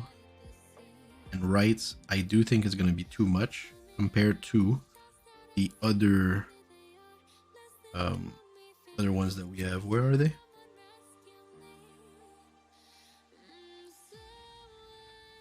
Here? Right, because that's like card draw. Do they just do what this does, don't they? They feel like the same. You put them together, see what happens. Then this pile used to not be shit with them in here, but right now it looks like ass. This pile looks like the worst piece of garbage I've ever seen. Oh. Right, imagine you start your hand with I don't know, 4 of these. I mean, worst case scenario, they're all casting cost 4 or 5. This is really hard to play though. What are you gonna do? You can't play this one. This one comes after these. This is really good, I think.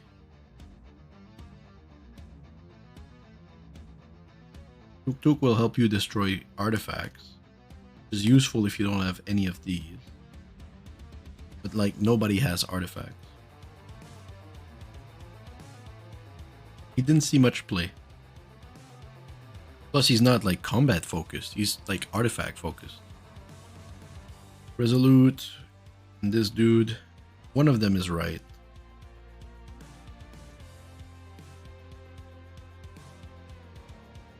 This might be a little too finicky. You have to look at the top 4 cards of your library, reveal any number of them, put them onto the top again, in any order, the rest at the bottom. I feel it's a little finicky.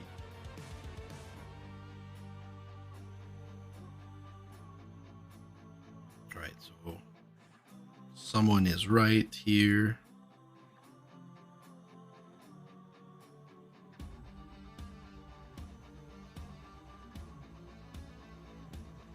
This is right. This is right. This might just be right.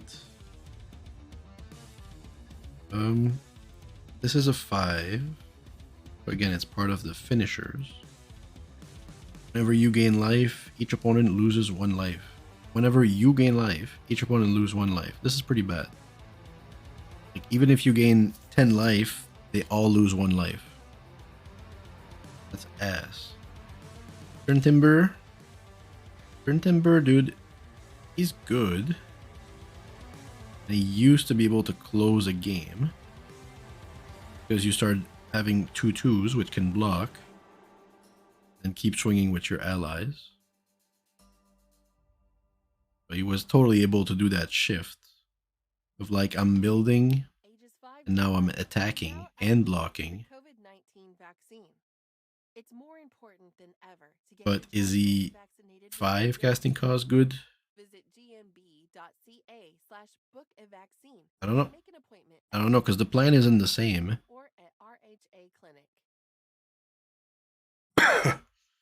Start your day with a fresh, tasty, and satisfying McDonald's egg BLT. It could be.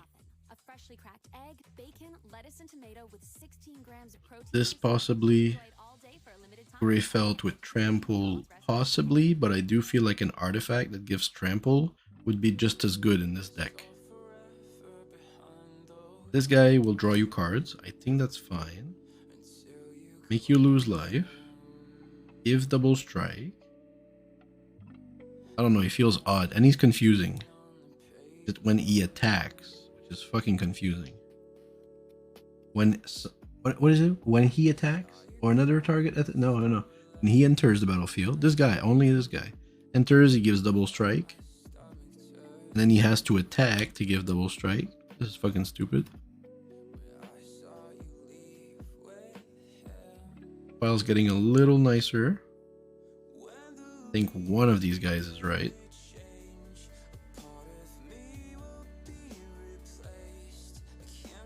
And not all of them. Because when you look at this pile, we can see the more powerful stuff, I guess.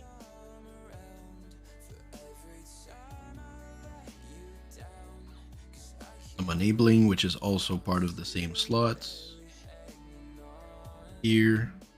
Feels like we could remove most of these and just keep those and these and be fine.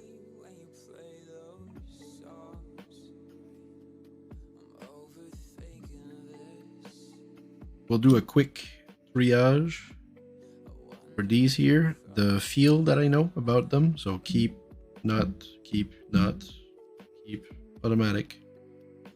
Paladin is good. Kazindu is good. This is good.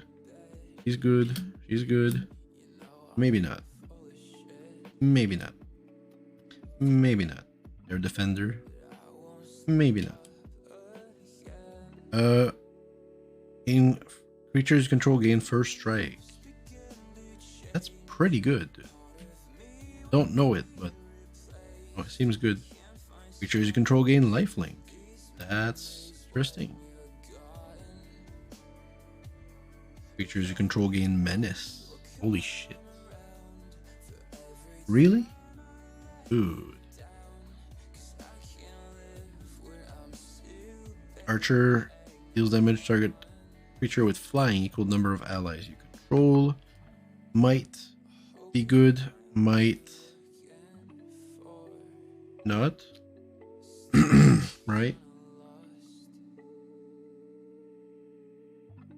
And they could be pearls too, you know.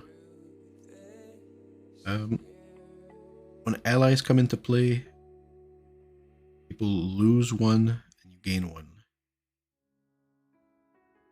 I don't know. We're gonna try it. But it's not the same. Creatures you control gain vigilance. Right? Right?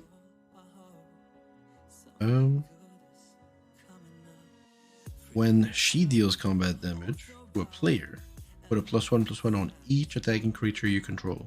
And she has first strike. Damn. She boosts everybody. She's odd to play with those, but she does a lot of work for them. Okay, your creatures can get +1. If its search cost was paid, other creatures you control get +1.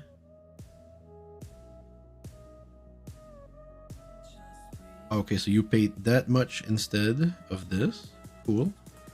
For a 2/1 ace +1 free. Okay, interesting. Got a free blade. Taurine Mauler. Desmal Image. This guy seems okay. Does boost them and they completely need that. for X. So you will have enough mana, but just not a big power. Equipped creature you control gets +1. It's an ally.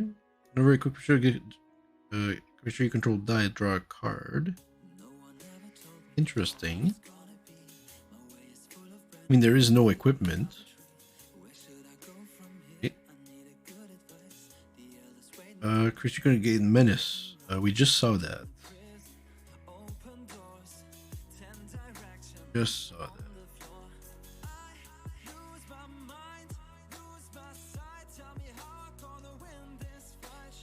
that. These, unless we have too many. This might be good. He does draw you, by the way. This dude here.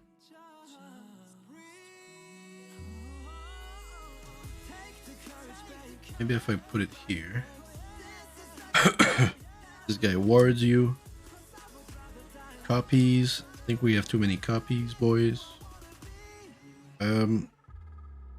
This one boosts your attack. She's good. Warlord. On each ally you control, he's putting the +1s. There he is. Flame Seeker. He's just like... have to tap 2 allies to do this. I don't know, dude. The 2/1 ally for 1. So this is like the... This is if your deck doesn't have enough allies, wants to cast more allies for cheaper. You want to go there. We're not there yet. We'll put it away. But you would have to play this. You would have to trade like some of this stuff for this, which is a little odd. But sometimes the deck needs that speed. Creatures control gain first strike. I thought I saw that too.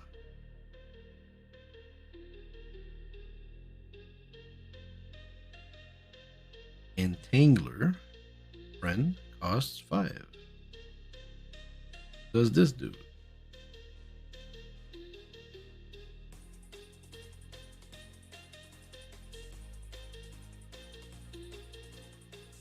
Let's fucking continue.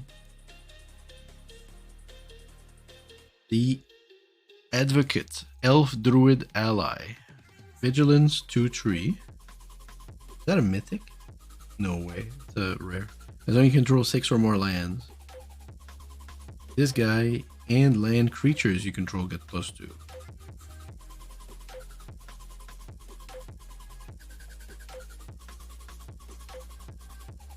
This guy is a flying. Power what you want.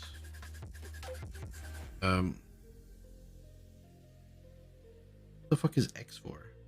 Enters the battlefield with a +1/+1 counter on it for each color of mana spent to cast it.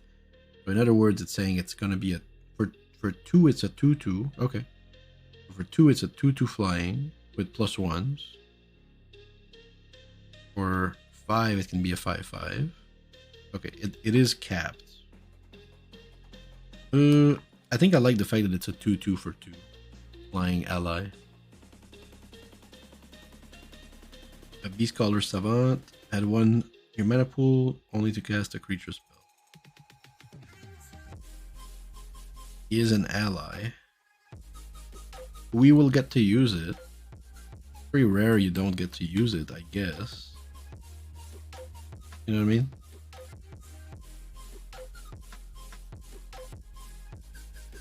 Alright, for 2 we get a 0/3 first strike vigilance, +1 for each artifact you control. Partner. I think he's a good ally if you want to pay less. Does have first strike. Cares about your artifacts. So you need artifacts. You don't have many of. You know what I mean? Put it away. Falls under the cheap allies. 3 tap. Put target creature card from your opponent's graveyard onto the battlefield under your control. If it's convert mana cost less than an equal number of allies you control. That's pretty good. So goddamn dark. But I do get to mill. use. Give this boots. This guy, find out. Highlander, so happy to get you. By the way, I need all of them. OG. Allies and foils because they look fantastic. Whenever creature you control dies, each one lose one, you gain one. We'll play him. And his power and toughness, equal number of creatures you control. He's an ally. Does care. Have another untapped ally you control. Gains your choice of first strike, vigilance, trample. Whoop. All of this is out. There's not many, but some amount.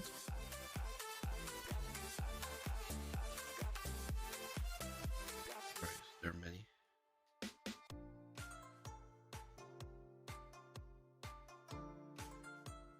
All going in the pile. It's the pile of like I could use it, you know. I have it. Sometimes you need it. You have it.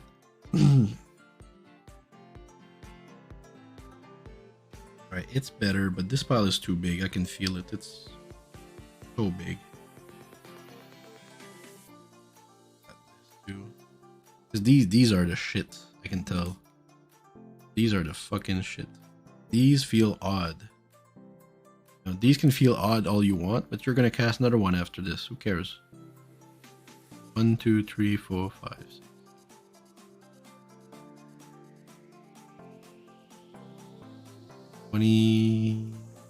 About 32.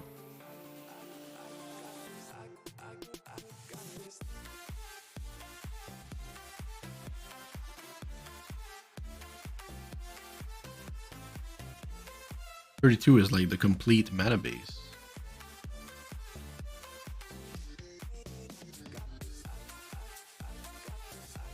I'm looking for a Berserker, Healer, maybe Occultist,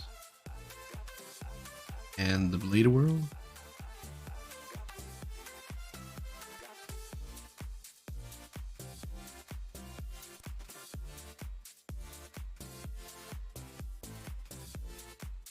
Don't have this. Here's the Healer. Here's the Blade World.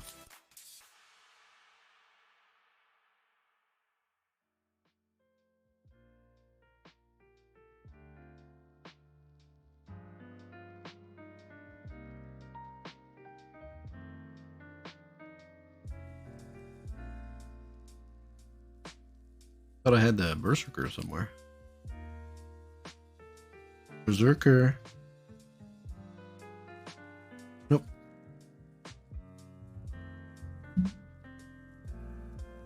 Alright, well that's a lot thinner than it used to be.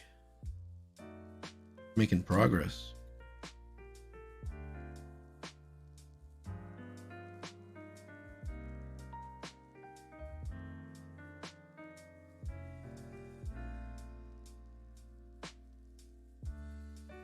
This one.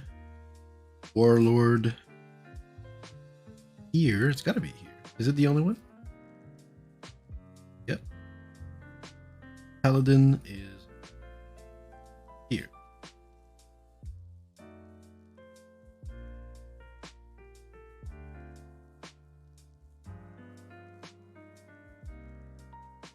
This pile is a little too big. These spells are so good. It's like Collected Company. Fucking what else, dude? Maybe I want like Fauna Shaman or some shit. Go get stuff I like. I know this is good enough. This. Maybe it's because their cost.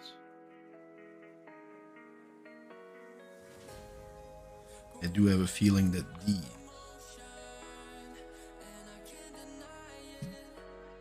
good enough also. That these might not do quite enough.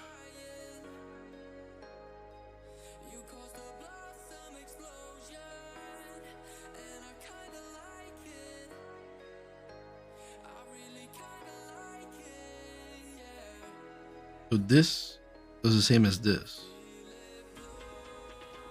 Now, any number of target non-land permanents you control, then return those cards to the battlefield under their owner's control when it deals damage.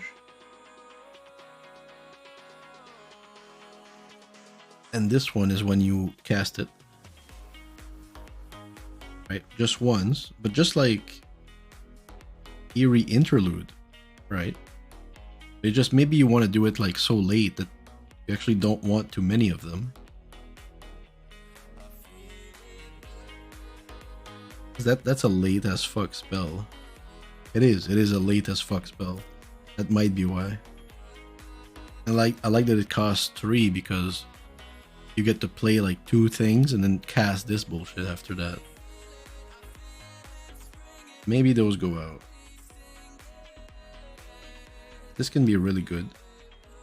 Can you imagine like pay like 6? You would get to return 1 thing from the battlefield. X target creature in the graveyard. X number of time it was kicked, so you just bring something back. They all get +1. Feels like a standard victory card. Good stuff, but if it would be 2 and 2, I would probably consider playing it here. And Semester's End. What's the problem with Semester's End?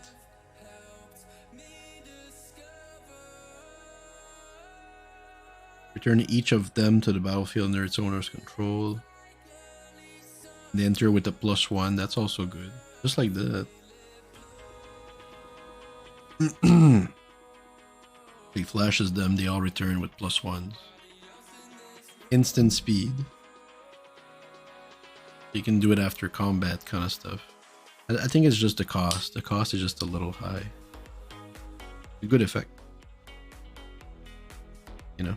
Whereas Brago, if they don't deal with it, he gets to do this every turn after that. And that's a lot of value compared to this. You'll get increasing value with Brago.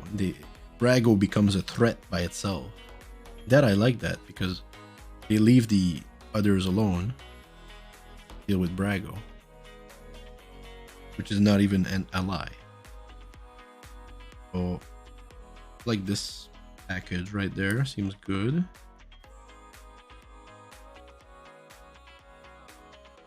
Again, you'll notice a lot of permanents. Taking out instants and stuff. Keeping the permanents.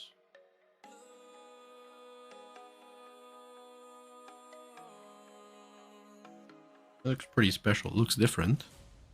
There's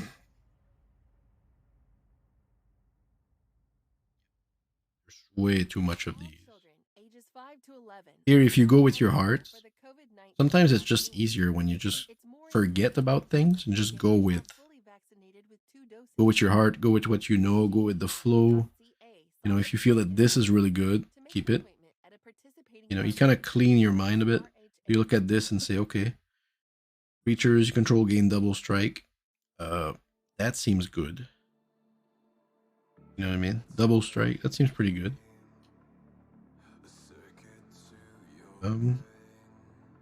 Indestructible. I don't know if that's good enough because it's only when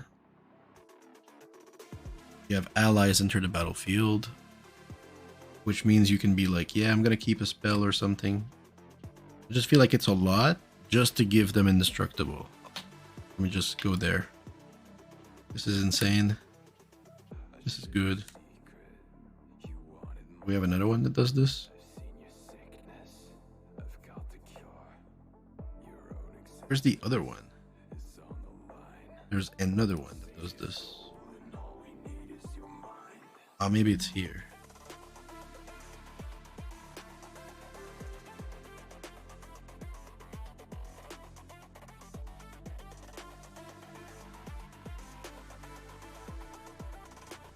I'm shocked. Where is it? Exactly the same thing, but like 4. Join the ranks, buddy.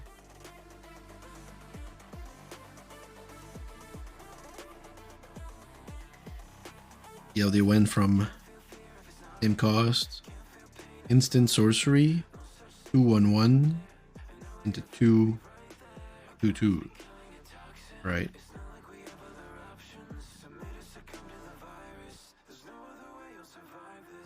But still, this remains really good. And if I remove this one, which is an instant, maybe I'll remove this one first because it's a sorcery. Just because we got insane, some more insane spells here. You know, this used to be the way to do it, but these could do it. So these might go out actually, which is surprising, shocking. Shocking that these would go out, that they would be not good enough. Wow, that's crazy. This one giving +1 for everything seems really good. This is until end of turn for the +2. So it's good for the attack, but not for the defense. You play tricks, but you don't have mana to cast tricks, it costs 5.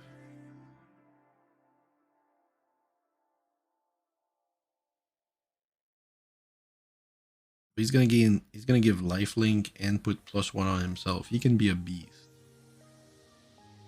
Turn 4 this dude. Maybe.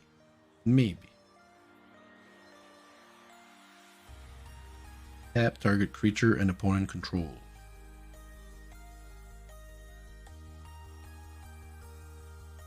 Okay. This can be a bitch to deal with. Ooh.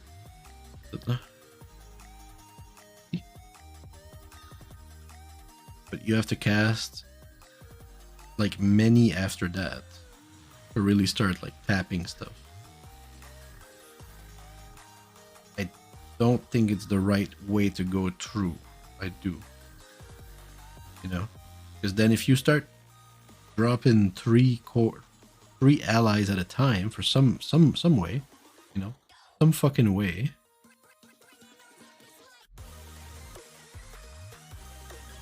you're still supposed to kill them with this, not like by tapping stuff. So out. This guy kills. This guy rips. This guy draws. Yeah, draws cards. Is he good enough? You know what?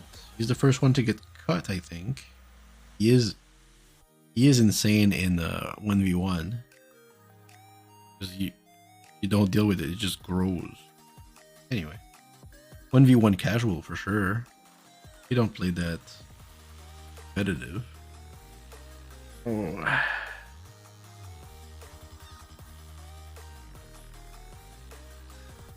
We'll try Gideon. I don't think we have a choice. And then Tajuru. Seems good. Seems good. So these would be out. Because we have... let's count how many effects like this we have. And these are just like finishers. They're not like mid-game anything. They're supposed to finish the game. So when shit is good and you cast this, you're almost done. So this is one of them. The interlude, right? The interlude, chat. Right? You're good, right? You've got 10 allies. You're good. You're gonna cast this and end the game. You know, or maybe not this, but this is like a card draw. What is this? You make a copy? That's really good. Goes into the midge. Kindred summon, finisher.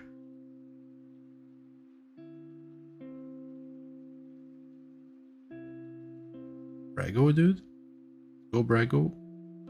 He puts allies. He prepares the field. He allies. He makes more allies. Like, that's more than enough ways to do shit, no? Isn't it? And then you join the rank? I don't know, man. I don't know how to play this deck.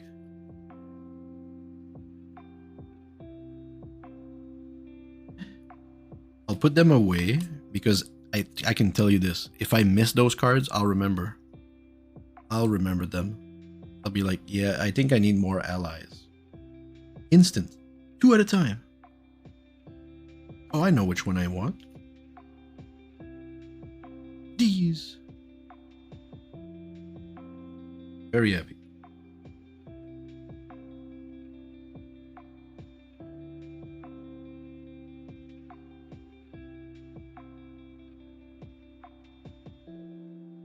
I think there's too many here. 3, 4, 5, 6, 7.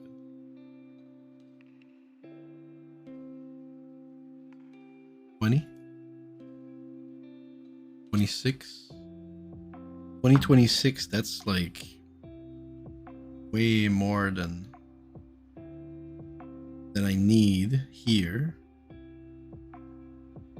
right? Or like that's how much you want, but we already have like other things going on. We're gonna have to fucking curve, I guess. Want to curve, chat?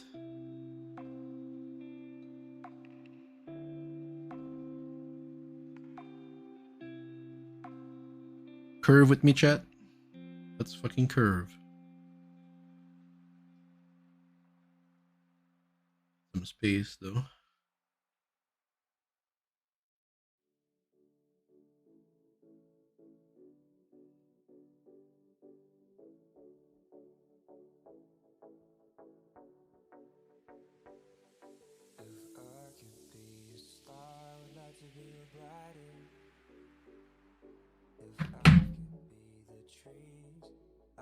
To be the highest, and if I could be a hero, I would like to be Superman, and if I could be magic. I'm gonna take a 5, and I'm gonna curve. I'm gonna draw the curve with the cards, find out how many of each we have, and if it's too much, we can picture a scenario where we have too many trees. Recasting costs.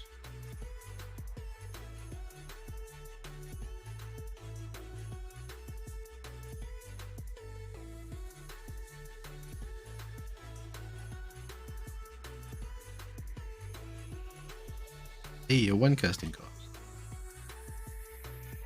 This is a 2 casting cost, right? Because you can surge it. 3, 3, 2. 2, 3. Mostly bound color.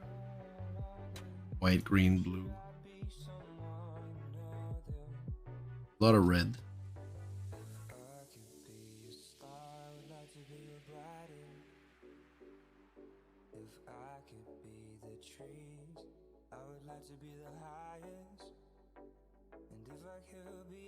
What if I copy artifacts? My last card here. Copy artifacts. Metamorph. What do you copy? You can copy a Panharmonicon. Captain Claw, the copy of that. That's alright. You can copy here, I suppose.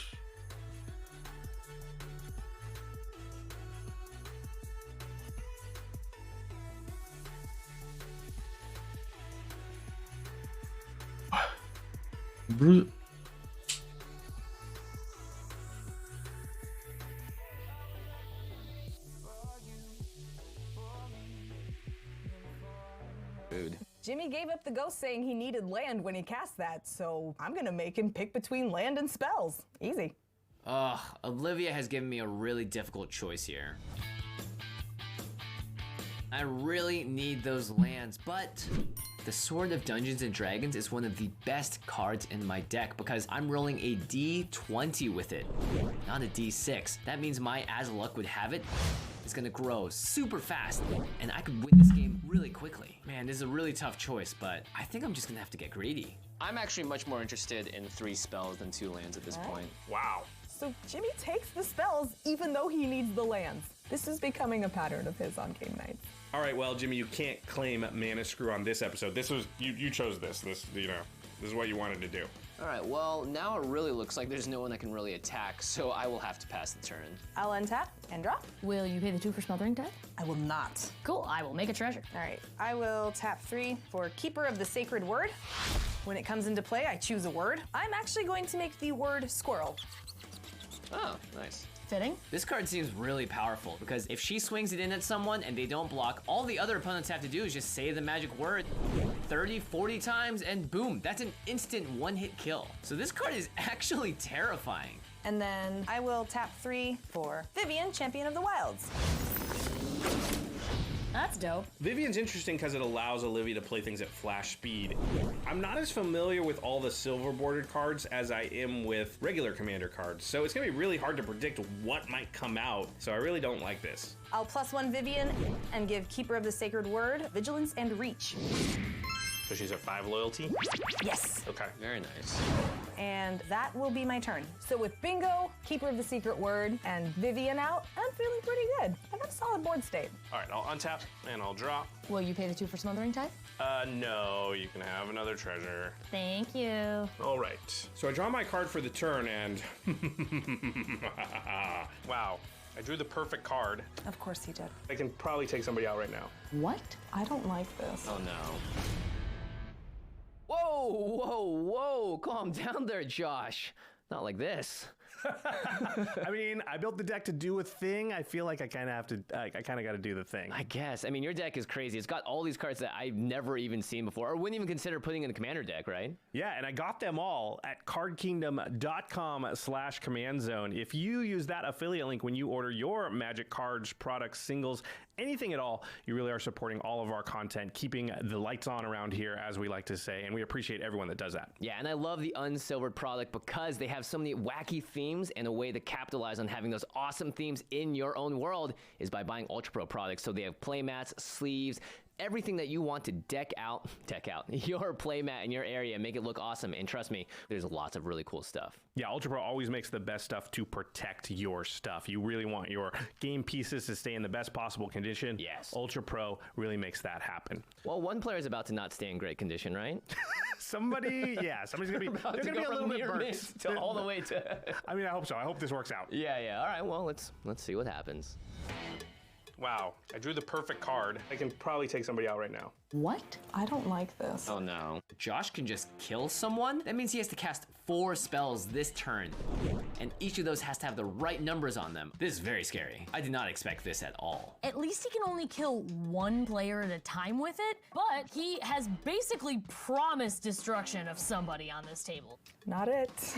You have to cast 4 spells, right? Yeah, a lot of calculation. I think this is right. So I'm just gonna tap everything, which is gonna give me 7 mana. So for a black and a colorless, I'm gonna play Inhumaniac. Oh dear. It has a 4 in its text box. So Baron Von Count will trigger. Going down to 3. Uh-oh. So I'm not even looking at what card he plays. The scary thing is that he just tapped all of his mana and the countdown just went down 1 more. And then I'm gonna play Goblin Engineer. It has a 3 in its text box. Sure does. So Baron Von Count will go down to 2. TikTok. Oh, okay. Yep, this is really scary. These are all really cheap CMC spells, which means that Josh still has a lot of mana left. He just gets to kill whoever he wants when that thing hits. I mean, this is some endgame territory right here for somebody. And now the count is set at 2. And I will search my library for an artifact. I will find Strionic Resonator. And that'll go into my graveyard. Ooh, double Baron Count. So I have 3 mana remaining. I will cast Mind Stone. Uh-oh, that's a 2. That's a 2. Sure is. Baron Von Count goes down to 1. Uh-oh. Josh is gonna get it all the way down. It's not good. Someone's out. Oh gosh, oh gosh. He just needs to play any spell with a 1 in it, and that thing is going to explode and get rid of a player. And now the count is set at 1. And then I will tap the Mind Stone. Oh no. And remember, I still have that 1 left, so I have 2 in my mana pool, and I will play a Rakdos Signet. Wait, there's a 1 in there. It has a 1 in it. Sure is.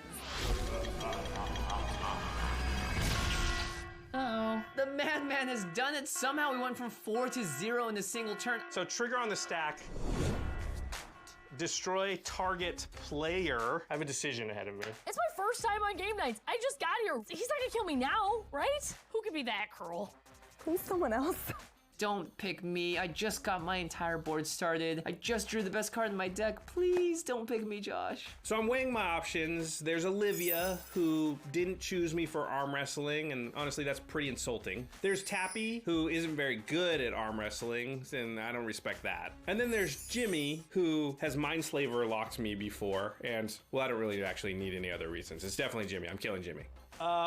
Jimmy, I'm sorry. I'm gonna have to blow you up. Oh no. Oh boy, oh boy, oh boy. Oh no, Josh, please, mercy.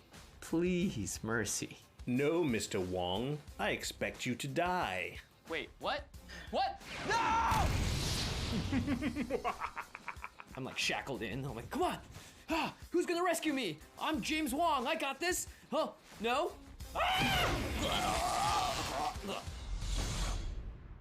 So Josh takes out Jimmy on turn 6. Pretty cutthroat on game nights. Half of me is like, well, that solves that hexproof enchantment problem. The other half is like, he could do that again, and it could come at me next time. Suddenly, Josh has become a problem. Well, I can't attack anybody, and I'm pretty sure that I just made myself really scary, so go ahead. Cool, thanks. I'm gonna untap my lance, and I will draw a card. I'm gonna sack 3 treasures to play Charisma, targeting my Surgeon Commander. And that will, again, trigger the Surgeon Commander and the Enchantress, and I'll draw 2 cards. Sweet. So Josh's commander is really scary. And I'm really hoping that Olivia realizes that too. Hey, Olivia, we're friends, right? Yes. That's what I like to hear. The only flying creature he has is Smuggler's Copter. Yeah. So we can try something. Come with me on this adventure. It would be my greatest pleasure. So Tappy has a scheme and is reaching out to me in friendship. She doesn't like what Josh is doing. I certainly don't like what Josh is doing. I think our goals are aligned here. So I will tap 4 mana to play this Bumbling Pangolin. And I can destroy target artifact.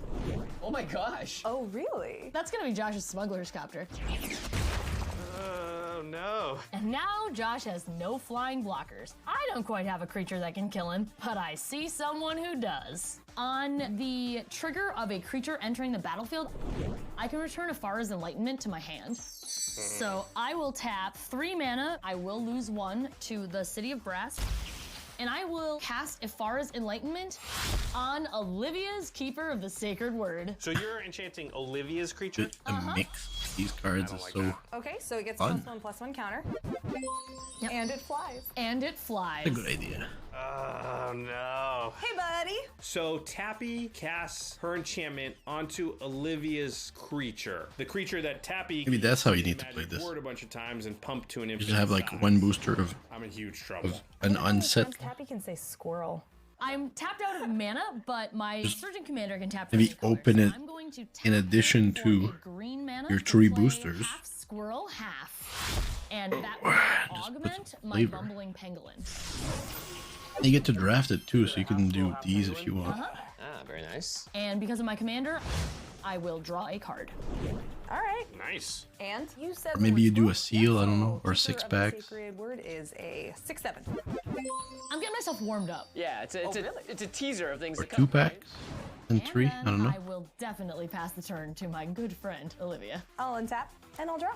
Did you pay 2 for Smothering Tithe? I will not. Thank you so much. No problem, friend. Yeah, so this is what I was afraid of. Tappy and Olivia, they've overcome their differences over the arm wrestling. I have 1 card in my hand, and all the cards in my deck are actually kind of bad. They just have numbers on them. I'm not gonna be able to fight against 2 players. I'm gonna tap 4 and play a Cornelia, Fashionable Filcher. Sweet. Cool. So if you play that one creature type, which shall not be named, then stuff happens. Yes. So I'm playing my commander because I built this deck off the fact that I have cards with squirrels on the art or squirrel creatures themselves.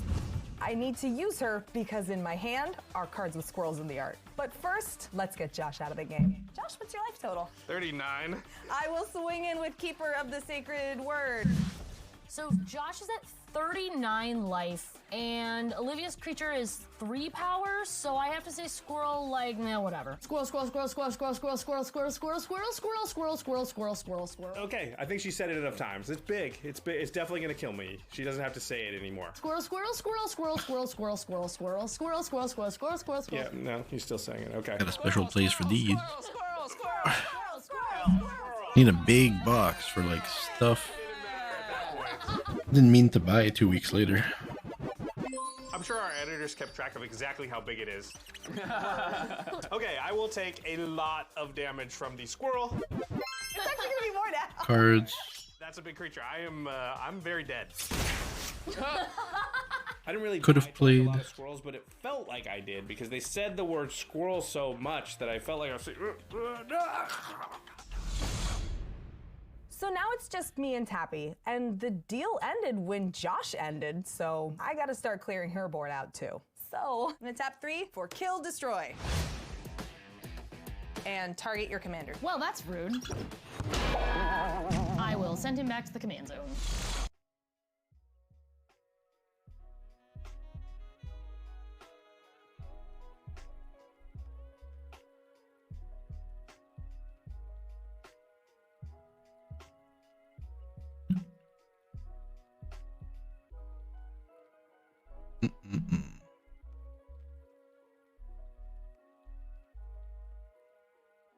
Oh, fuck it. Fuck it.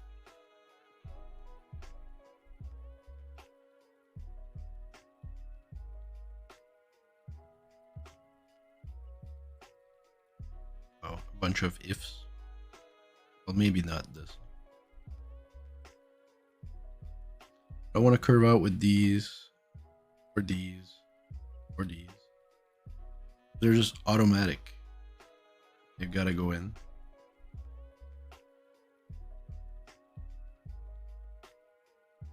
Curve them in the hand. There we go. Got 3 trees, 2 4s, 2 5s. Seems a little steep. Good. Curving the mana. Kind of arranging it in terms of how good 1s and 2s and 3s.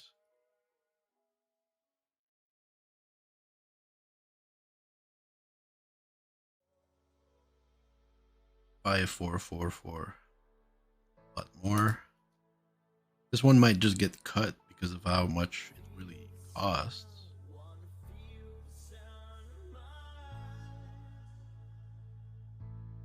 This looks fine.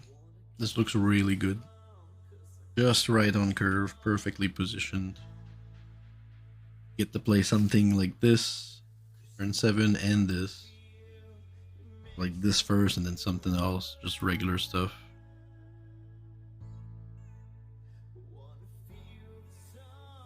I put the card draw and the mana together because that mostly doesn't change. But these are really good, happy to see them. Put that here next to the commander. Curve this.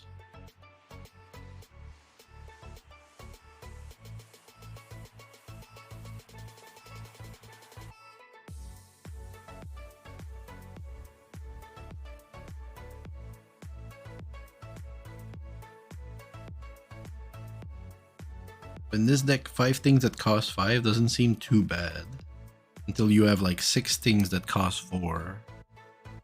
That much, that just seems like a little much. Plus whatever else is here. That's the real issue. And a Free Lady's so good, dude. Just because he comes in turn 1. They just made one of those because he's so good.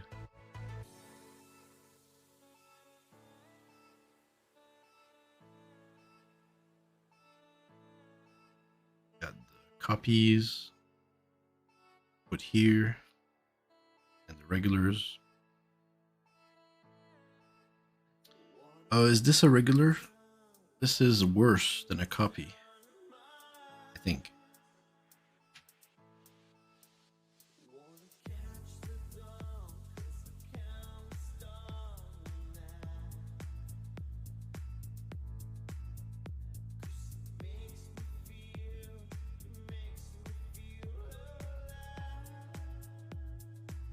Okay, getting the point here.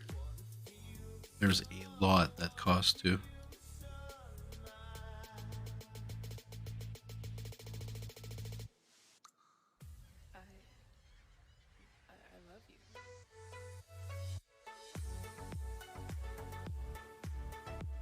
Even at 3, there's a bar. It's like, it's gotta do something.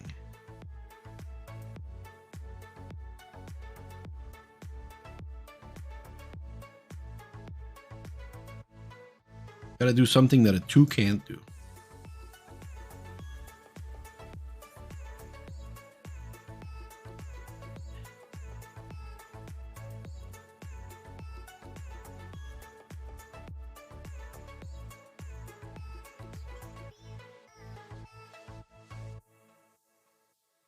Even lifelink, I'm not sure is good enough. Might be someone that getting kicked from that slot here. Like here, Taurine is. I mean, you gotta treat it like an ally. That's why these, they really go in here, because they're exactly the same. They are particular in the sense that they don't add anything, they just copy what's already there. You hope to be doing something worthwhile, or else the copy is also worthless. Definitely gonna cut something here, that's too much trees. Got other things too.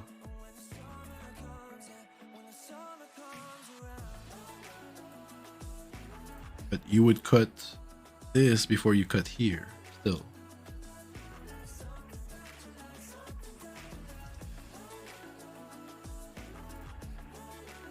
Then what we're gonna do is rearrange them in how good they are, I guess.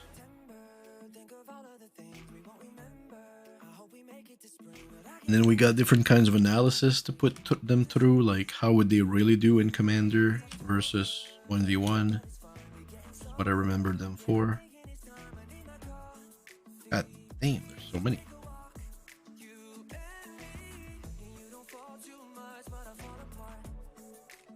Or Ada over here. If I could make them cost 1 less too, that might just be better. You know what I mean? There's different things that we haven't added here. How do we remove 1 from creatures? Can we do that?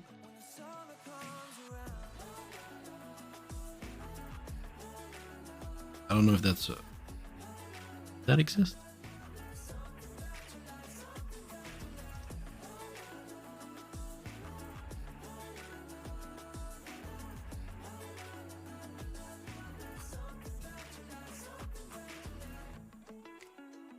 I don't think we want to play Ethervile here, right? Ethervile makes it really quick.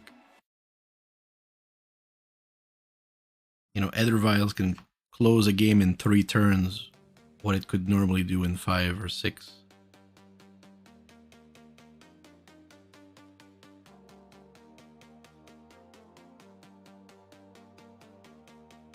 Is not what I'm trying to do. If I could remove 1 colorless, that would be really good. Even Morophon. Where's Morophon?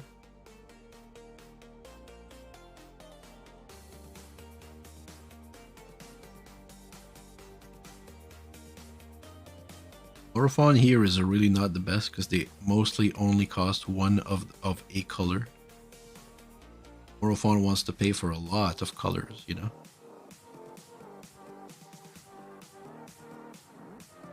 Like, maybe Morophon should go in my Dragons deck because I can play it, you know, pretty well.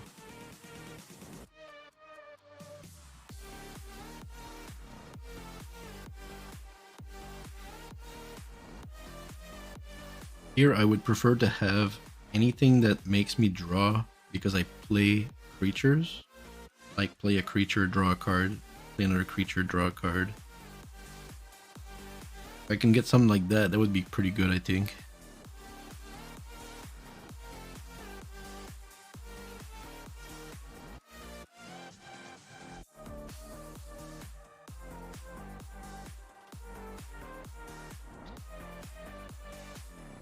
Anything else that comes up to mind?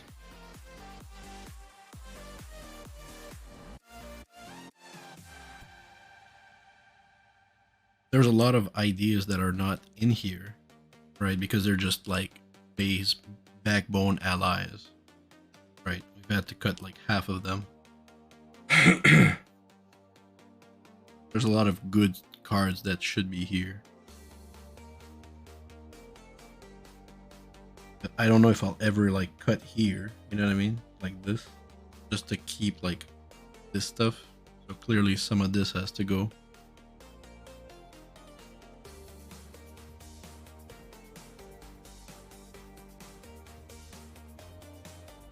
Maybe I don't need the right, maybe I don't even have the right ramp. Because I have like this stuff to cast, you know, all the time.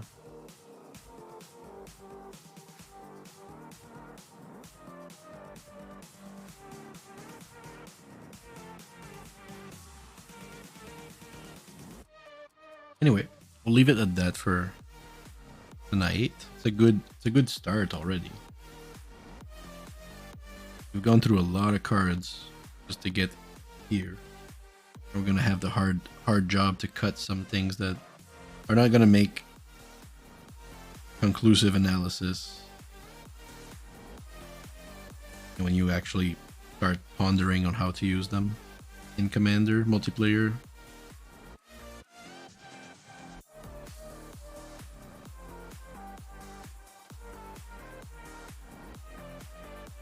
Alright. I am done. 10:40, I need a break.